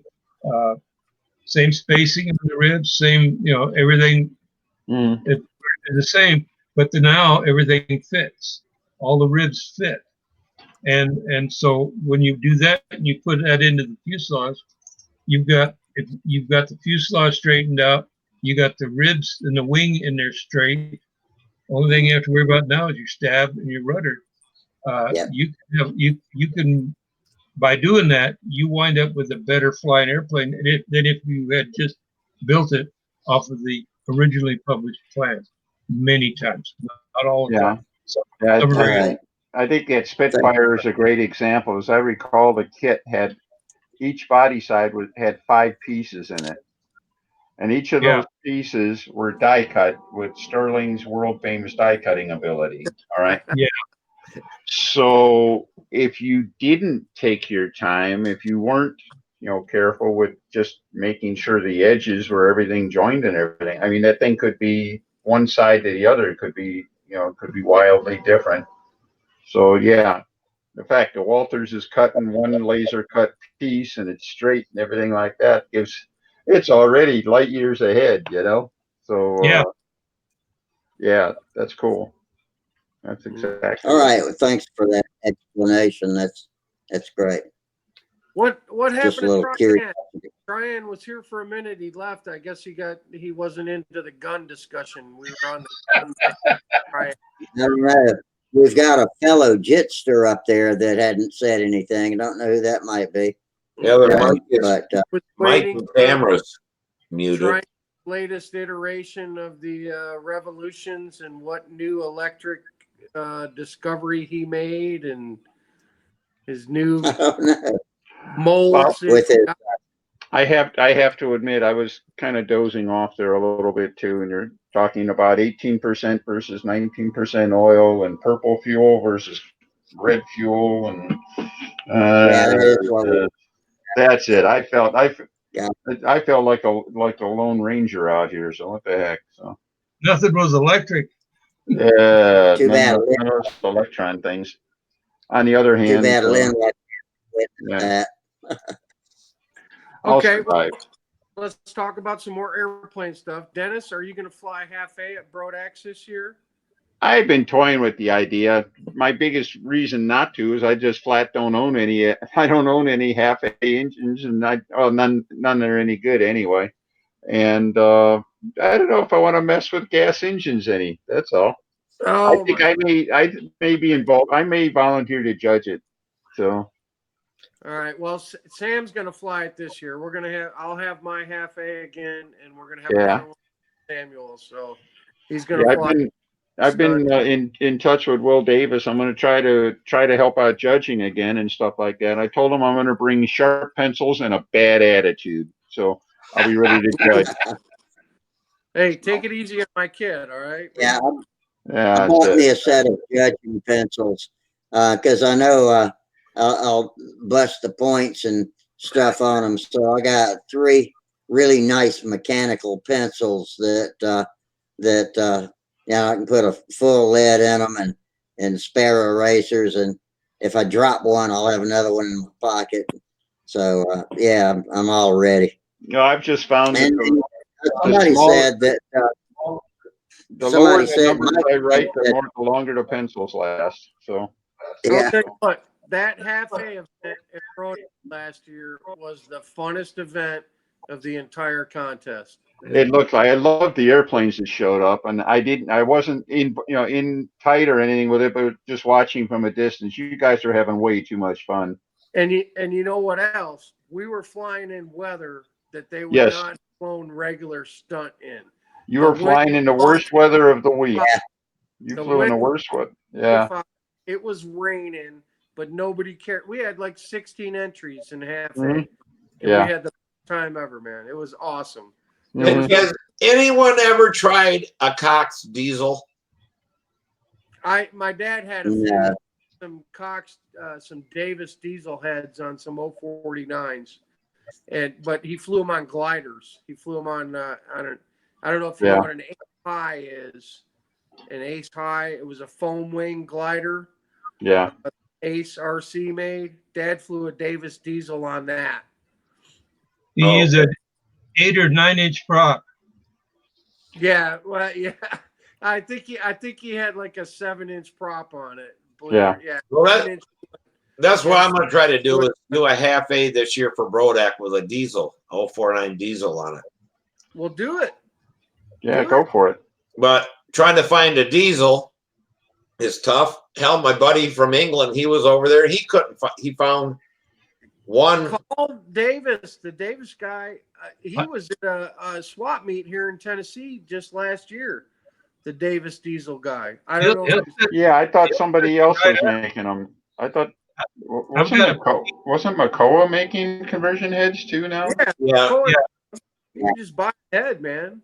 Well, Cox International actually are selling them now. Okay. There you go. I've got a PAW. I got a PAW 049. PAW. That is a well-built little engine. Yeah. Oh, what the heck? Mike was showing up with what, Cylons or what, Shurikens or whatever. His half A costs as much as his PA 75. All right, so. Yep. No, did you say Cylon and Shuripon? Yeah, Shurikens or Cylons or whatever, and. No, so the one you're thinking of is the Cyclone. Yeah. And then the other one is a Shuriken. I didn't have either of those. I had a Profi. I was running a Profi 049, which is what I run on my half A combat planes. Yeah, yeah. So my idea, John, if you weren't around last year for Brodax or Head Nerd, I'm running a half A Russian combat motor on the biggest half A airplane I could build and get away with. So way overpowered motor, but the longest wingspan that I could get away with. So you got 48 inch. Actually 46. 46. Because the cores were 48 and I cut 2 inches off them. So 46-inch wingspan with I think it's got about an 8 or 9 inch root and just a 4-inch tip or 3.5 at the tip. They're Phil's cores. Phil Cartier cuts them for half A combat wings. They're called Super Hacker wings. And then I just built a profile airplane, very similar to the Stuntbot airplane that I showed you, or Phil's rugged stunt trainer. And I figured just using the most powerful 049 I can. Plus, the Profis are only using a 4.5 inch prop. I think they're 125 or 118 millimeters, but on a bladder too. Okay, so no tank, no sloshing around of fuel, no suction tank or anything like that. Running on a bladder, balls out, and I ended up flying this thing on like 56-foot lines to get the lap time down. See, that's why I want to do the diesel that I can fly a bigger propeller on and fly it more like a stunt ship. Right. When we were talking about this a year and a half ago, and Bob Hunt was joining us all the time, I talked about my idea of using a Russian half A combat motor and just putting it on the biggest airfoil that I could get away with, that the motor would pull the airplane. And he's like, I think you got something there, and it's a non-flapped airplane. It's elevator only, but just lots of squares. Oh, I think that's Charles. Yeah, that sounds an awful lot like what Carl Shoup used to fly in half A combat. It was about a 40-some-odd inch wingspan. It had a really hot TD in it. And in fact, that's the plane he flew. I think he set the altitude record for a control line airplane. And we talked about this last week. Over 10,000 feet up, he flew that thing in a pass going into Colorado. They had a turnout there, and he flew that. I think that's the highest flying control line model in the world at this time. But it was that little half A. I call it little. It was actually pretty big. The half A combat ship, and it would turn. My goodness, that thing would turn. I'm sure that's the way yours is. What sort of pitch on that prop were you using, Mike? It's a 2-pitch. It was Yeah. Yeah, that's what I Yeah, figured. 2. So Yeah. But I mean, those Profi engines will spin 35,000 RPMs. Yeah. And that's it's incredible. 100. I don't know what the inches is. It's 118 millimeter prop is what it is, because they come from Russia through Canada, so they call it a 118 blue prop. But it's just a 2-pitch, but it's spinning 35,000 K. I mean, and it's honking, it's screaming. Dennis will tell you that he heard it run. So Yeah, it sounded great. Actually, Mike, what was even more impressive to me is that you flew Junkyard Wars with a Penn bladder tank. It was like I couldn't believe it, and of course it ran great, and it got rid of one of the problems that all the junkyard airplanes have, is they all have junky motors with Bladders are lousy so fuel much. systems. And well, Bladders are so they convenient to use. bring an engine and a tank for Junkyard Wars. My tank is a bladder. It's gonna run. Here, John, I'll get the airplane down, my half A plane. See the wingspan on it. Yeah, I got a 051 TD, brand new in the box. That's a perfect candidate for that Davis diesel head. You also want to get the reset tool and make sure your piston is set there really well. Okay. But a diesel engine will turn at least 2 inches of diameter more. Well, I know that all the racing planes, like when we were at the World Champ, they're all diesels, and them things really go. Oh yeah. Let's see here what he's showing me. Do they restart with any more difficulty than a Galope? I don't know, but what it is that a diesel will run on about half the fuel. So I should be able to get a tank and have the airplane be able to fly the whole pattern on one tank full. Let me click on Mike. Clicking you up now, Mike. That's a 4-foot yardstick there. That's my half A stunt plane. Oh, that's cool. You can see that. Yeah. And then if we come to the side, you see it's built just like the other one. The fuses broke off right now in the back, so that's why it's wonky. But the tail of the fuse is just like the stunt pot that I showed you earlier. Mm-hmm. Okay. It's got the root is, it's like 9.5 inches, 10 inches, and then it goes down to 5 at the tip. But those are 24-inch panels. That's a pretty high aspect ratio. Yep. And then bladder compartment right here in the wing. Mm-hmm. Bladders here in the wing. There's no tank up front. And then aluminum motor mounts with the motor out here up front. Mm-hmm. That's right off a combat plane too, isn't it? Oh, absolutely. Absolutely. Yeah. So, and it's an 049, but it's screaming 35,000 RPM. So the plane is way overpowered. I wasn't concerned about how much the motor was revving and how fast it was pushing the airplane, because I just kept extending the lines on the airplane to get decent lap time. Well, you know, you're going to get performance out of that very similar to if it was an electric, because it's going to hold its revolution. It's going to hold its speed, uphill, and downhill, and level. It's going to be pretty much all the same speed. So it's going to be really probably very nice to handle. And it doesn't need flaps. It doesn't. I mean, it's half A. It doesn't have to have flaps. The key for me was if we're going to do this half A thing, half A motors run like shit on suction tanks for stunt. Yeah. Now, there was a few guys that had it figured out pretty good, but still, there's a lot of gremlins that come with running a half A motor on a suction tank. Whether you're using a backplate tank or a Orville tank or even a perfect metal tank or whatever, I eliminated all the run problems by running it on a bladder. There is no problem. And you almost never have to readjust the needle valve once you get it in the right place either, all day. Yeah.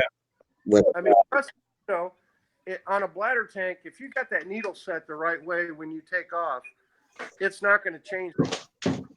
Run, it's going to go a little rich at the end. So I think for the half-inch running bladder is a definite advantage because a lot of guys have engine run problems. They sent them off the right speed, and then they went lean in the air, and they were sad and out. You know, there was a couple guys that didn't have enough fuel to fly, and the rules were set up as such. You could land, refuel, and restart, and finish your flight as long as you declared that's what you were going to do. Hey guys, I'm gonna go. My back's driving me crazy. All right, Steve.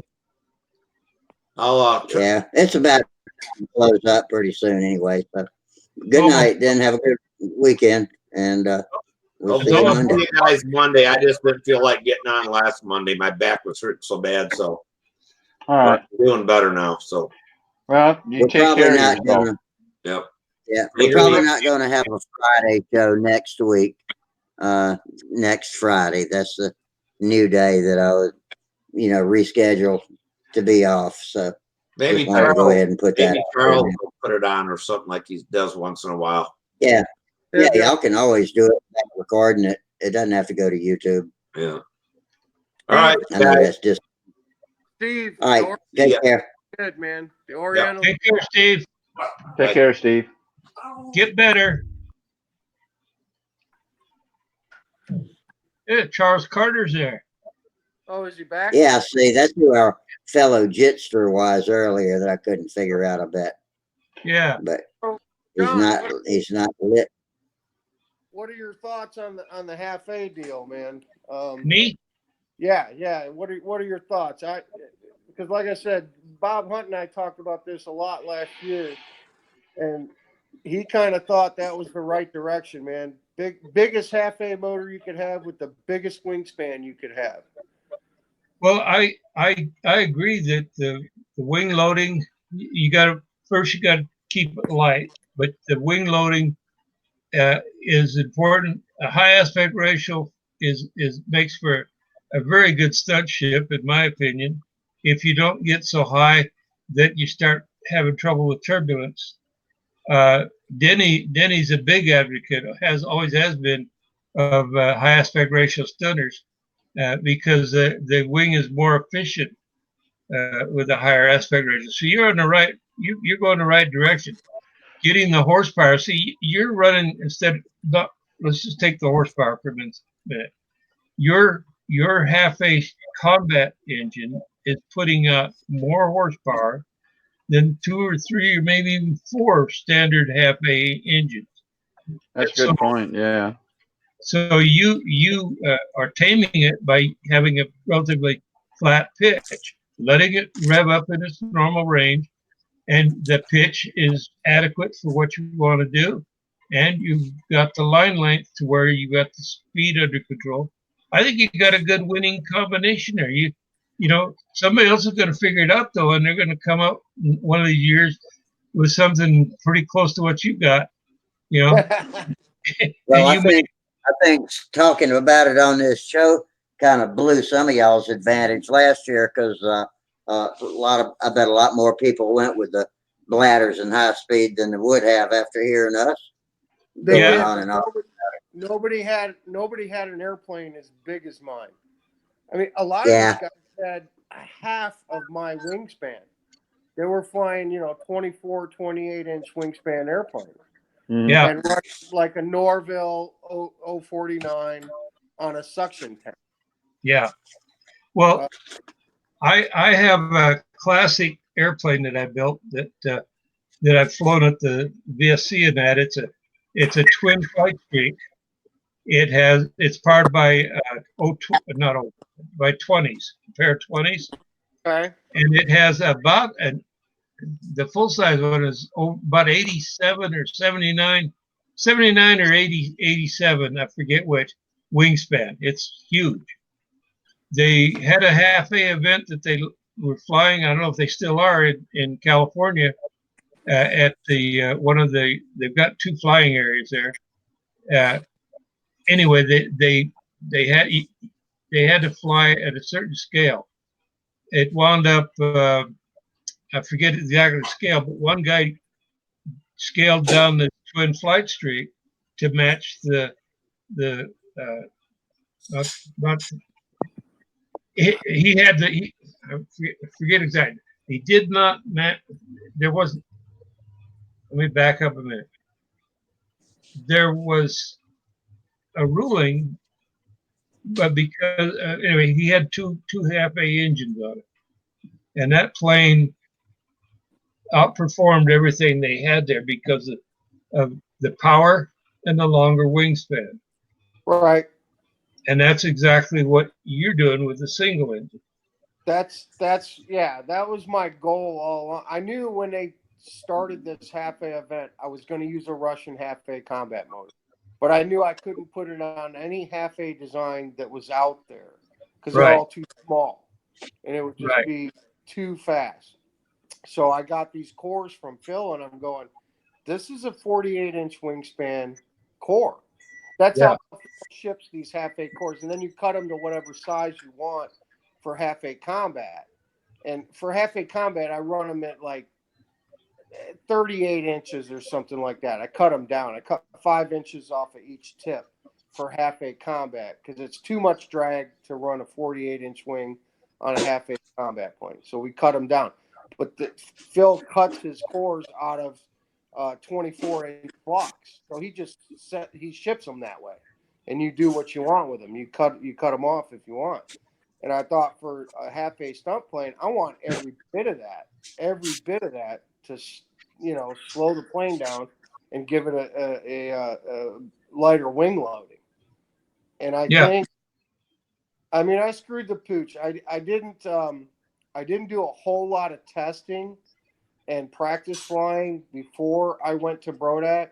I only flew the airplane 3 or 4 times before I went there, and I was still working the bugs out of it the day before I put some more flights on it. I only had about 10 flights on the airplane when I actually flew it in the contest. But I need more time to tweak it and tune it a little better. I had too small of a bell crank in it. I put a 2-inch bell crank in it because it's a half A plane. I need to put a 3 or a 4 in there. I'd put a 4 in it. Yeah, and then I was dealing with handle issues too. I was running a handle with 3-inch spacing, and that was too much. I need to get it down to like 2.5. But those are all things I learned last year at the contest. So, because it was twitchy, it was a little twitchy, Well, if you go to a 4-inch and you drill a new hole. Don't get one of those triangular type shape. Just use a standard Brodak 4-inch bell crank. But come in about 5/8 to 3/4 of an inch off of the center pin. Drill a new hole there for you're slowing the controls down, and you've got 4 inches. You will now be able to have 3 or 4 inches at spacing at your handle if you want it. Right. And I know Denny can tell you the theory and why a high aspect ratio wing is desirable in our event. And I'm going to turn it over. Denny, you want to tell us what the reason would be? Well, I don't know. When all the airfoil data that you ever get is developed in a so-called 2-dimensional airflow. In other words, they're not developed on full wings. They're developed as perfect sections tested between plates. There's nothing spilling off the wingtips or anything like that. And if you're spilling the air off the wingtips, that's an area that's inefficient. So the farther you can get those wingtips spread out, the more efficient it's going to be. So wingspan is an important thing, even if it is an aspect ratio. and a combination of wingspan called span loading, combination of that, and then the high aspect when one of the things that happens is the slope of the lift curve. You know how high the lift changes with angle of attack. Usually, when you go from an airfoil section to a wing, the lift curve flattens out some. It doesn't quite work as well as the perfect two-dimensional airfoil does.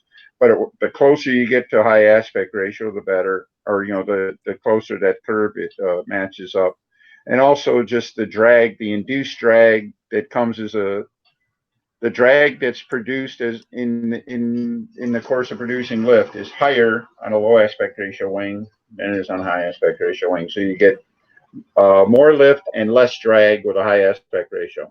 And if you're working with limited power, even if you're spending 35,000 RPM, you're still, it's like how much power do you want to just throw over the side? The answer is, none. You want to keep all you can. So all of that there. I think even more to the point, I think Mike was right on target when his starting point was a half A combat model, because number one, those things go like hell and they maneuver like crazy. All right, and that's two of the parameters that he needed in the stunt plane. So the things he did, tried to improve the low speed performance a little bit, and make it a little easier to point where he was going and stuff like that. It's much longer than a combat plane would be, I think, right? You wouldn't have a fuselage like that. No, yeah. I mean, that's all that was, all right-minded. And the fact that he has the Russian engine, he knows how to run it. That's awfully, that's awful compelling. You run what you brung, man. If you got the power there, and in fact, it happens to be running like a 15, really. It does. It really is like running a Fox 15. Well, and That that was my whole idea. I was like, Yeah. I was gonna build a 15 size plane and Mhm. put high performance Russian motor on it. Yeah, Because yeah, bigger than because there's no limit on the airframe, and they Yeah. only 049. Well, actually, they allowed 061s. You could go up to 061. yeah. But my half A combat motors are 049s, and any airframe, so it didn't have to be a half on anything as long as it's powered by a half A motor. Did they have any rules on? Well, obviously not. They didn't have any limits on line length or anything like that, did they? Whatever you need to run it. Yeah. Okay. Any airframe, any motor up to 061, and any fuel system. So Mhm. when they any fuel system, I'm like, I'm running a bladder. Yeah. A few other guys didn't they? Or didn't they? I thought some of the guys were having trouble with tanks and tried switching the bladders at the last minute or something like that. I don't think anybody did. I think I was the only Okay. one. Just off the top of my head, everybody that was there was running a suction tank, and yeah, I don't think there was anyone else running a bladder. Okay, Rusty, just for sake of argument, a TD, I mean, a hot TD, even on a bladder and everything like that, what would it be capable of? How many RPM? It's like a 21,000, maybe 22. Yeah, okay. So no matter what, he's running 35,000 and everything like that. That's like, that's gobs more power, than. It is. I wonder what the horsepower rating of that engine is. Say again, John. I wonder what the horsepower rating of that engine is when it's running that 35K. Is it like a half? Probably 100 watts. I don't know. They, for some reason, rate them in watts, which is easy enough to convert, but I could only guess that I think a stock TD is like, 70 watts or something like that. I'd have to go back and look at that Martin Hepperl website to get the numbers on it. I can't remember now. I used to know it off the top of my head. Mm. I'm not sure. I would guess, if I'm guessing, I would guess that, like Denny said, he's putting out about the power of a Fox 15, which is pretty darn reasonable for that size of a motor. Well, you're looking at the airplane. If you had a 15 on that airplane, nobody would give it a second look. I mean, it would be, yeah, that looks like a good match, you know. Right. And the fact that he was able to put that much airplane, you know, behind the engine and everything like that. The only question mark I have would be just how, you know, I wonder if you could have made it a little bit smaller and just taken a little more advantage of the power. But if you had so much, you know, you had more than you needed and everything like that, it's like you got the screaming power engine, make the airplane as big as it has to be and no bigger, you know? What was And maybe go back to like the combat wing. You said 38 inches or something like that. I'd be curious how that would work. What was the Looks to guy? me like, What was the guy's I'm name? sorry. What was the guy's name that did the ridiculous? Remember, he was a half A guy, and he was the Yeah. Rich Porter? Reg Ford. He came up with a plane he named Ridiculous, and it was big. It was probably about the same span as Mike's there, but he was using a TD because that was the hottest engine he could get. But he would fly the whole pattern, and he would claim that he was doing 5-foot corners. Remember that, Denny? Yeah. Yeah. I never actually saw one fly, but I'm trying to think. I think his final airplane was bigger, but he used to, I think his starting point is he was flying something like a Voodoo with a TD on it. And, you know, it was a Voodoo, but it looked like no Voodoo that ever, you know, showed up on a fast combat circle, obviously. And they, you know, they weighed like, you know, he was building a Voodoo size airplane of like 6 or 8 ounces or something like that too. So it was just a hollow shell. But, you know, the formula was really the same, as big an airframe as he could get behind the power available. And Mike had like 150% more power available, you know, and so his airplane was that much bigger. So I promise you. Well, there was some good running engines at Brodak. I think the best ones there was guys running Norville 061s on a tank. El Ferraro and Jim Vagani, they both had very nice Pathfinders, or not Pathfinders. They weren't flying Pathfinders. They had another Tercels maybe. They were flying Keith Trossel Tercels with Norville 061s on a suction tank. They had great engine runs, but of course they're both good engine guys, and they had nice airplanes. But they're small. They're half A size planes. They just don't have the wing area to fly well. I don't think. Even if you're running on the right sized lines, they don't corner well. They're twitchy. They're small. These were full fused airplanes too. These weren't profiles. These were full fused half A planes, so they were limited by the size of the bell crank that they could put in them and stuff like that. And mine, with an exposed external bell crank, I can go as big as I want with that, which I'm going to. I'm going to make the bell crank bigger and, you know, be able to open my line space a bit.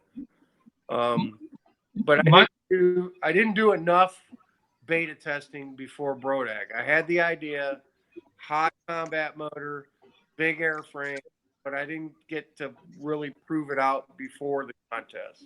I'll be right. Mike, there's a story here that I could tell you that's kind of right along what we're talking about. In Europe, in England especially, in the 50s, in the late 40s, the 50s, and that they flew stunt, but their planes were much smaller than ours. We started developing larger airplanes for stunt. Now they had large airplanes that they're currently being used in old time stunt, but for the most part, like the champion, the stunt champion, remember in England flew a plane called the 334G. It was looked kind of like a Focke-Wulf, but it was smaller. When Palmer made his tour over there, he brought his smoothie, not smoothie, his T-Bird. I believe it was the original T-Bird, and he had a 35 in it, and they were absolutely amazed that he was going to fly that big airplane on that small of an engine. And of course, when he did, he went on a tour all around Europe and down to South Africa and all that. He changed the face of stunt at that time to people started building and designing larger airplanes in those areas. What you're doing in Half A, what you have done is you have looked at a larger airplane using the horsepower and finding that it works very well. Like I say, I think that you're going to start a little bit of a movement in Half A stunt to these larger wings, larger airplanes. What do you think, Danny? I think so. I think the only problem I see with it is that, in Half A stunt usually gets it's as it's grown, it gets real popular, and then it kind of wanes, and everybody says, hey, we used to do that, it gets popular again. And the problem has always been it's cantankerous. The engines are cantankerous. Get a TD to consistently run well on a suction tank. You can do it, but to do it consistently, it's a pain in the ass. People don't worry about it, don't like that. Now, if the formula is, well, you start by buying a Russian combat engine, I'm afraid that's going to be it's not the kind of half A's that people are used to flying. They're used to flying reed valves, right? Right. And I'll tell you, well, there's no specification on reed valves. Rotary Yeah. valve is it's open for TDs. Yeah, well, It's that's open it. for reed Makes valve no motors. distinction and everything like that. And I think it's to get that kind of performance level, you have really raised, your commitment is like well beyond what I think most people are willing to do. I think that's the biggest problem I see. So Let me slow you down there. Wasn't a commitment. It's equipment that I had. he's right. I run these in Half A combat. We fly Half A combat, so I have these Exactly. motors. But yes, Exactly. I think it was definitely an advantage for me to have this motor and run it on a bladder. And I'm familiar with running Half A combat motors on bladders. But is everybody going to run out and buy a Profi or a Fora or a Cyclone and spend $200 because that's what these motors cost? They're $200 a piece. No, they're not. I don't think anybody's rushing to buy a Half A combat motor to put it on a stunt plane. It was just kind of a wacky idea that I had.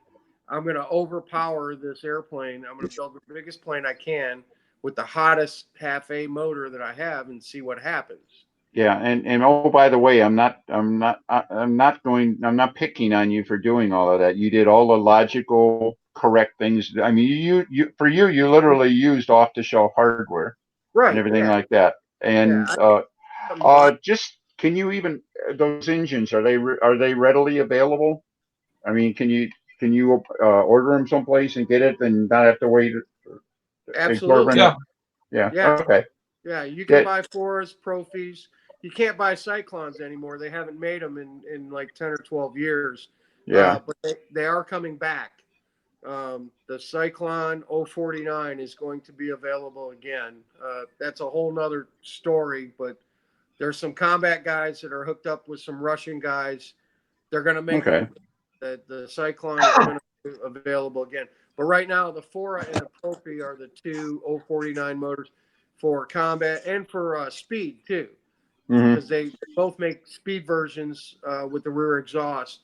So the only difference is well, here I'll show you one. I couldn't find the power ratings where I thought they were going to be on the web, but let's guess with just a wild guess, not wild, pretty close to 75 watts for a TD is going to be about 1/10 of a horsepower. Okay. So this is this is a Profi half A combat motor. I'm trying to see my face here. That's a Profi half A combat motor. It mounts this way. I'm sorry, mounts this way with your venturi up, your needle on this side, and then it has an angled down exhaust. This is the combat version of the Profi. It has an angled exhaust. They make they make a speed version of this where it's a rear exhaust. It's a rear exhaust. It doesn't, so the casting is different on this. It's a rear exhaust. So you can put a pipe on it. So you can put a pipe on it. But that's the these are like $225 right here. And that's the blue prop I was talking about. That's the 118 millimeter blue prop, which the Profi likes, because the Fora will actually run 125 millimeter prop, a little bit bigger. The Fora can handle a bigger prop, and the Cyclone can handle a bigger prop. But the Profi, it won't spin up unless you run this prop. I'm getting 35,000 out of this prop. If I put the 125 prop on there, I can only squeak out about 32.5 on it. This motor really likes to wind up, so I run the small prop, which is a disadvantage in combat because you got a smaller cutting disc for combat. You know, bigger prop, bigger disc. And then I run this on 35% nitro, 75% synthetic, 25% caster. Yeah. Well, what the heck? Get the rear exhaust and put a pipe on it. And you can make a mini SV11. All right. So there you go. You absolutely could. You know what? Yeah. You bought the speed version of this because they run on a bladder too. You know, they run them on a bladder. Yeah. Put a pipe. Wow. Now you got me thinking in a new direction. I could have a piped half A stunt ship. Exactly. Now you know. Now we're getting crazy. Well, you got another angle there. 32,000 or 35,000 RPM is what you need on the combat plane. But if you have excess power with the stunt plane, I'm curious what the trade-off is on a 4-inch prop or 118 millimeter prop at 35 versus 125 millimeter prop at say 32,000 RPM. A little bigger disc area might not be a bad thing on a stunt plane. And if it floated down just a little bit. The Dennis, the problem is the motor's not happy on the 125. It just won't sustain it. Okay. It doesn't. It's just not there, man. The motor's not happy with the 125. Okay. It's too much. It's too much for it, even though it's still a 2-pitch. Yeah, it doesn't have enough mass in the rotating assembly. Yeah. Yeah.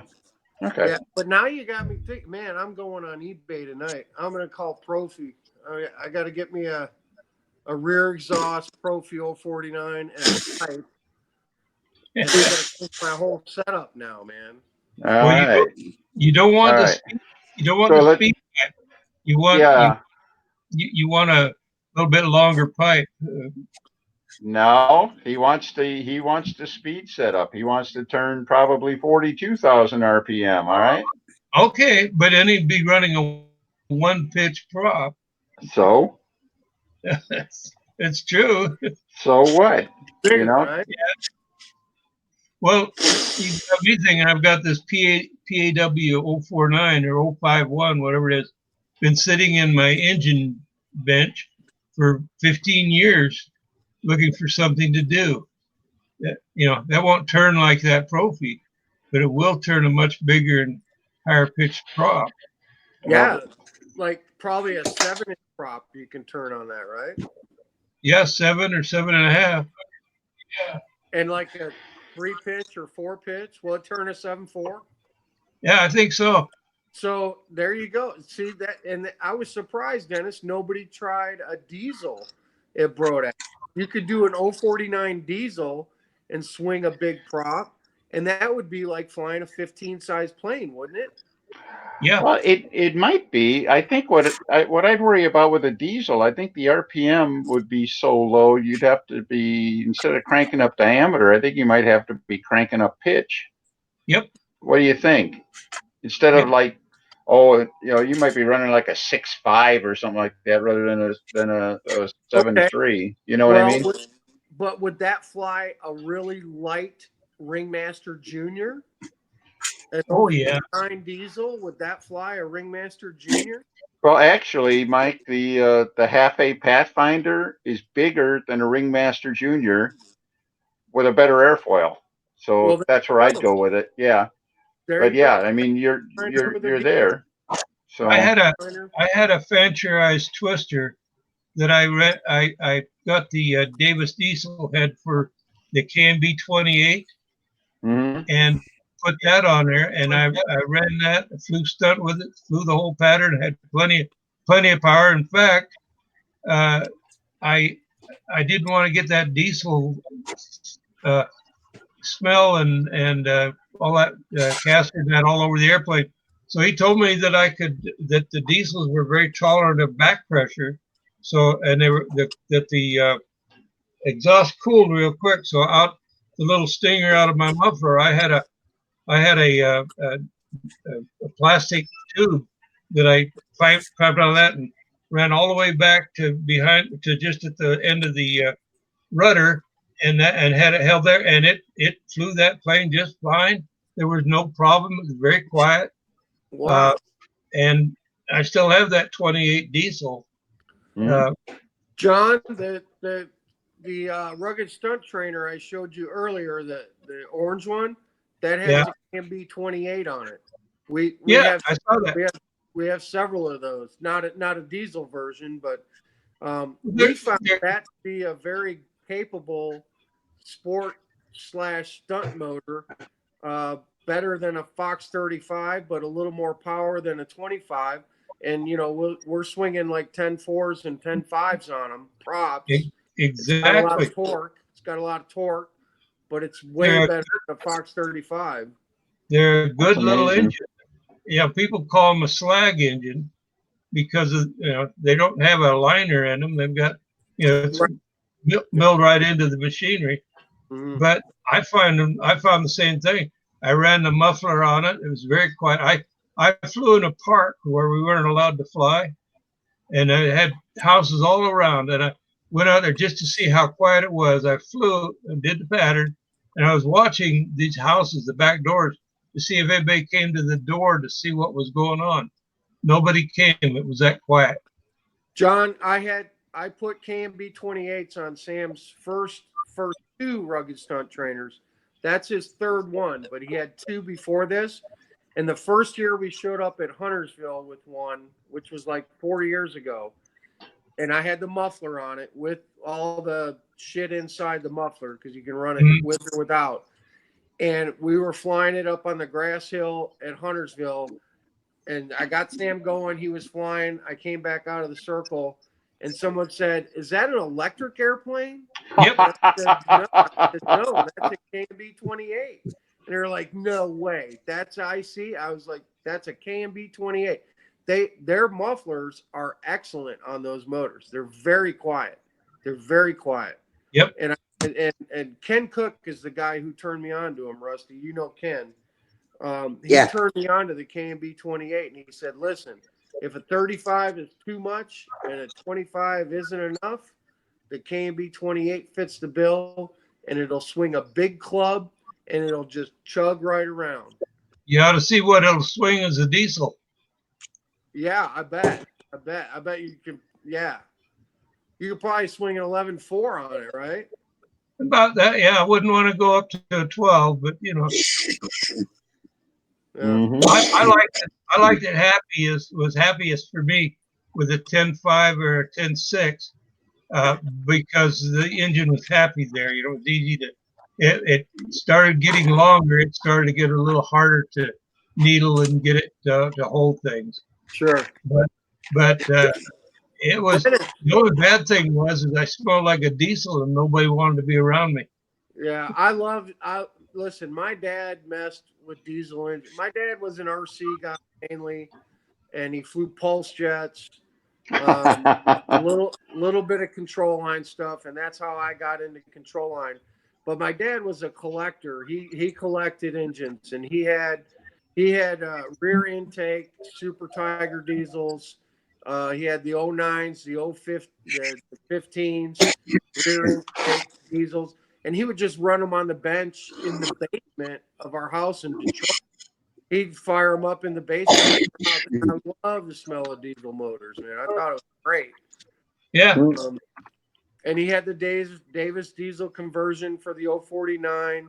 I think they made one for the Cox 09 as well. That had an 09 diesel that he flew on a glider. He had something called an Olympic 99 RC glider, if anybody knows what that is. And Dad had a diesel 09 on that thing. You know, Dennis, I'm pretty sure Dad used to buy ether at Joe's Hobby Shop, man.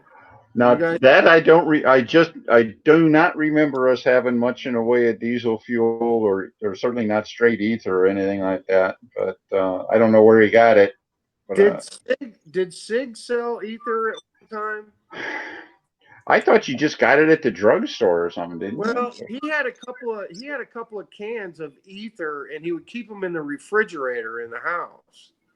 He kept them in the refrigerator for some reason. One way to get it now is they use it on the big over the road diesels as a starter. Yeah, John Deere makes ether. That's where the diesel guys are buying their product now. Mm-hmm. Yeah. So it could be, the Jack Jositis used to not necessarily stock stuff, but he used to like special order some stuff for people, and maybe that's how he got it from Joe's. I haven't heard that name in forever, man. I'll bet. Jack and Don. Dude, that hobby shop, man, you walked in and it was just airplane. The left side of the hobby shop with the train display, they had the big train layout, and you guys had all that stuff hanging from the ceiling. You had the Cox Curtis pusher hanging from the ceiling right over the cash register. That may be the only one I've ever seen too. Was the one that was hanging from the ceiling at Joe's. Yeah. Yeah, it was right near the cash register. It was right near the big glass display case, man. Yeah. And I remember the kit wall, man. All the Jetco kits, all the Jetco glider kits and hand launch gliders and all the Comet stuff and all the Gillo stuff. Oh my God! And the plastic model room too. You had. Dad bought me I remember one time for my birthday, he took me in there and we bought the Valkyrie, the B-71 Valkyrie, and I don't know if it was a Revell model or I can't remember the other people that made Revell. Yeah, it was a Revell B-70 Valkyrie. I remember I got that for my 10th birthday, man.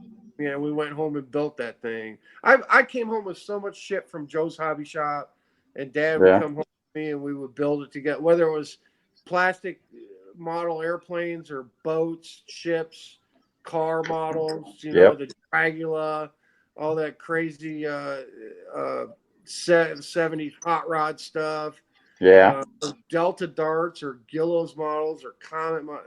We bought so much stuff in there, and my childhood is just all those memories of my dad and Joe's Hobby Shop, man, and modeling, Yeah. Good That's stuff. Great. That's great.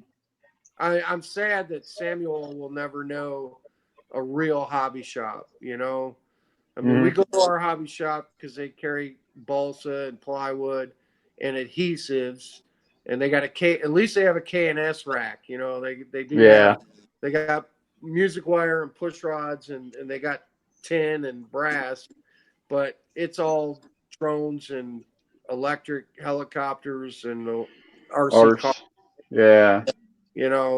There's no kits, there's none of that stuff. But Denny, before I forget, you need to build a diesel 049 Pathfinder for Rodax. Well, I know darn well it won't be a diesel. All right. I don't want nothing to do with that. But I've got a half-A Pathfinder already, but it's electric, so it's kind of puts that one out. So I don't know. We'll think about it. Rules, right? Hey, I could shrink the plans down for the Pathfinder LE. If I did anything, I do my orange crate. So. Oh yeah, you got that, that would be a natural. It's one thing you ought to consider, Mike. You got too many wheels, and the wheel's too big.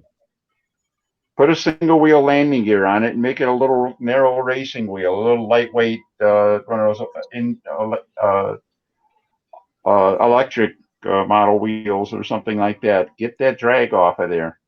Well, but the takeoff is judged, man. You need two wheels. So if the wheel's in the right place, it'll take off great. Yeah. It really will.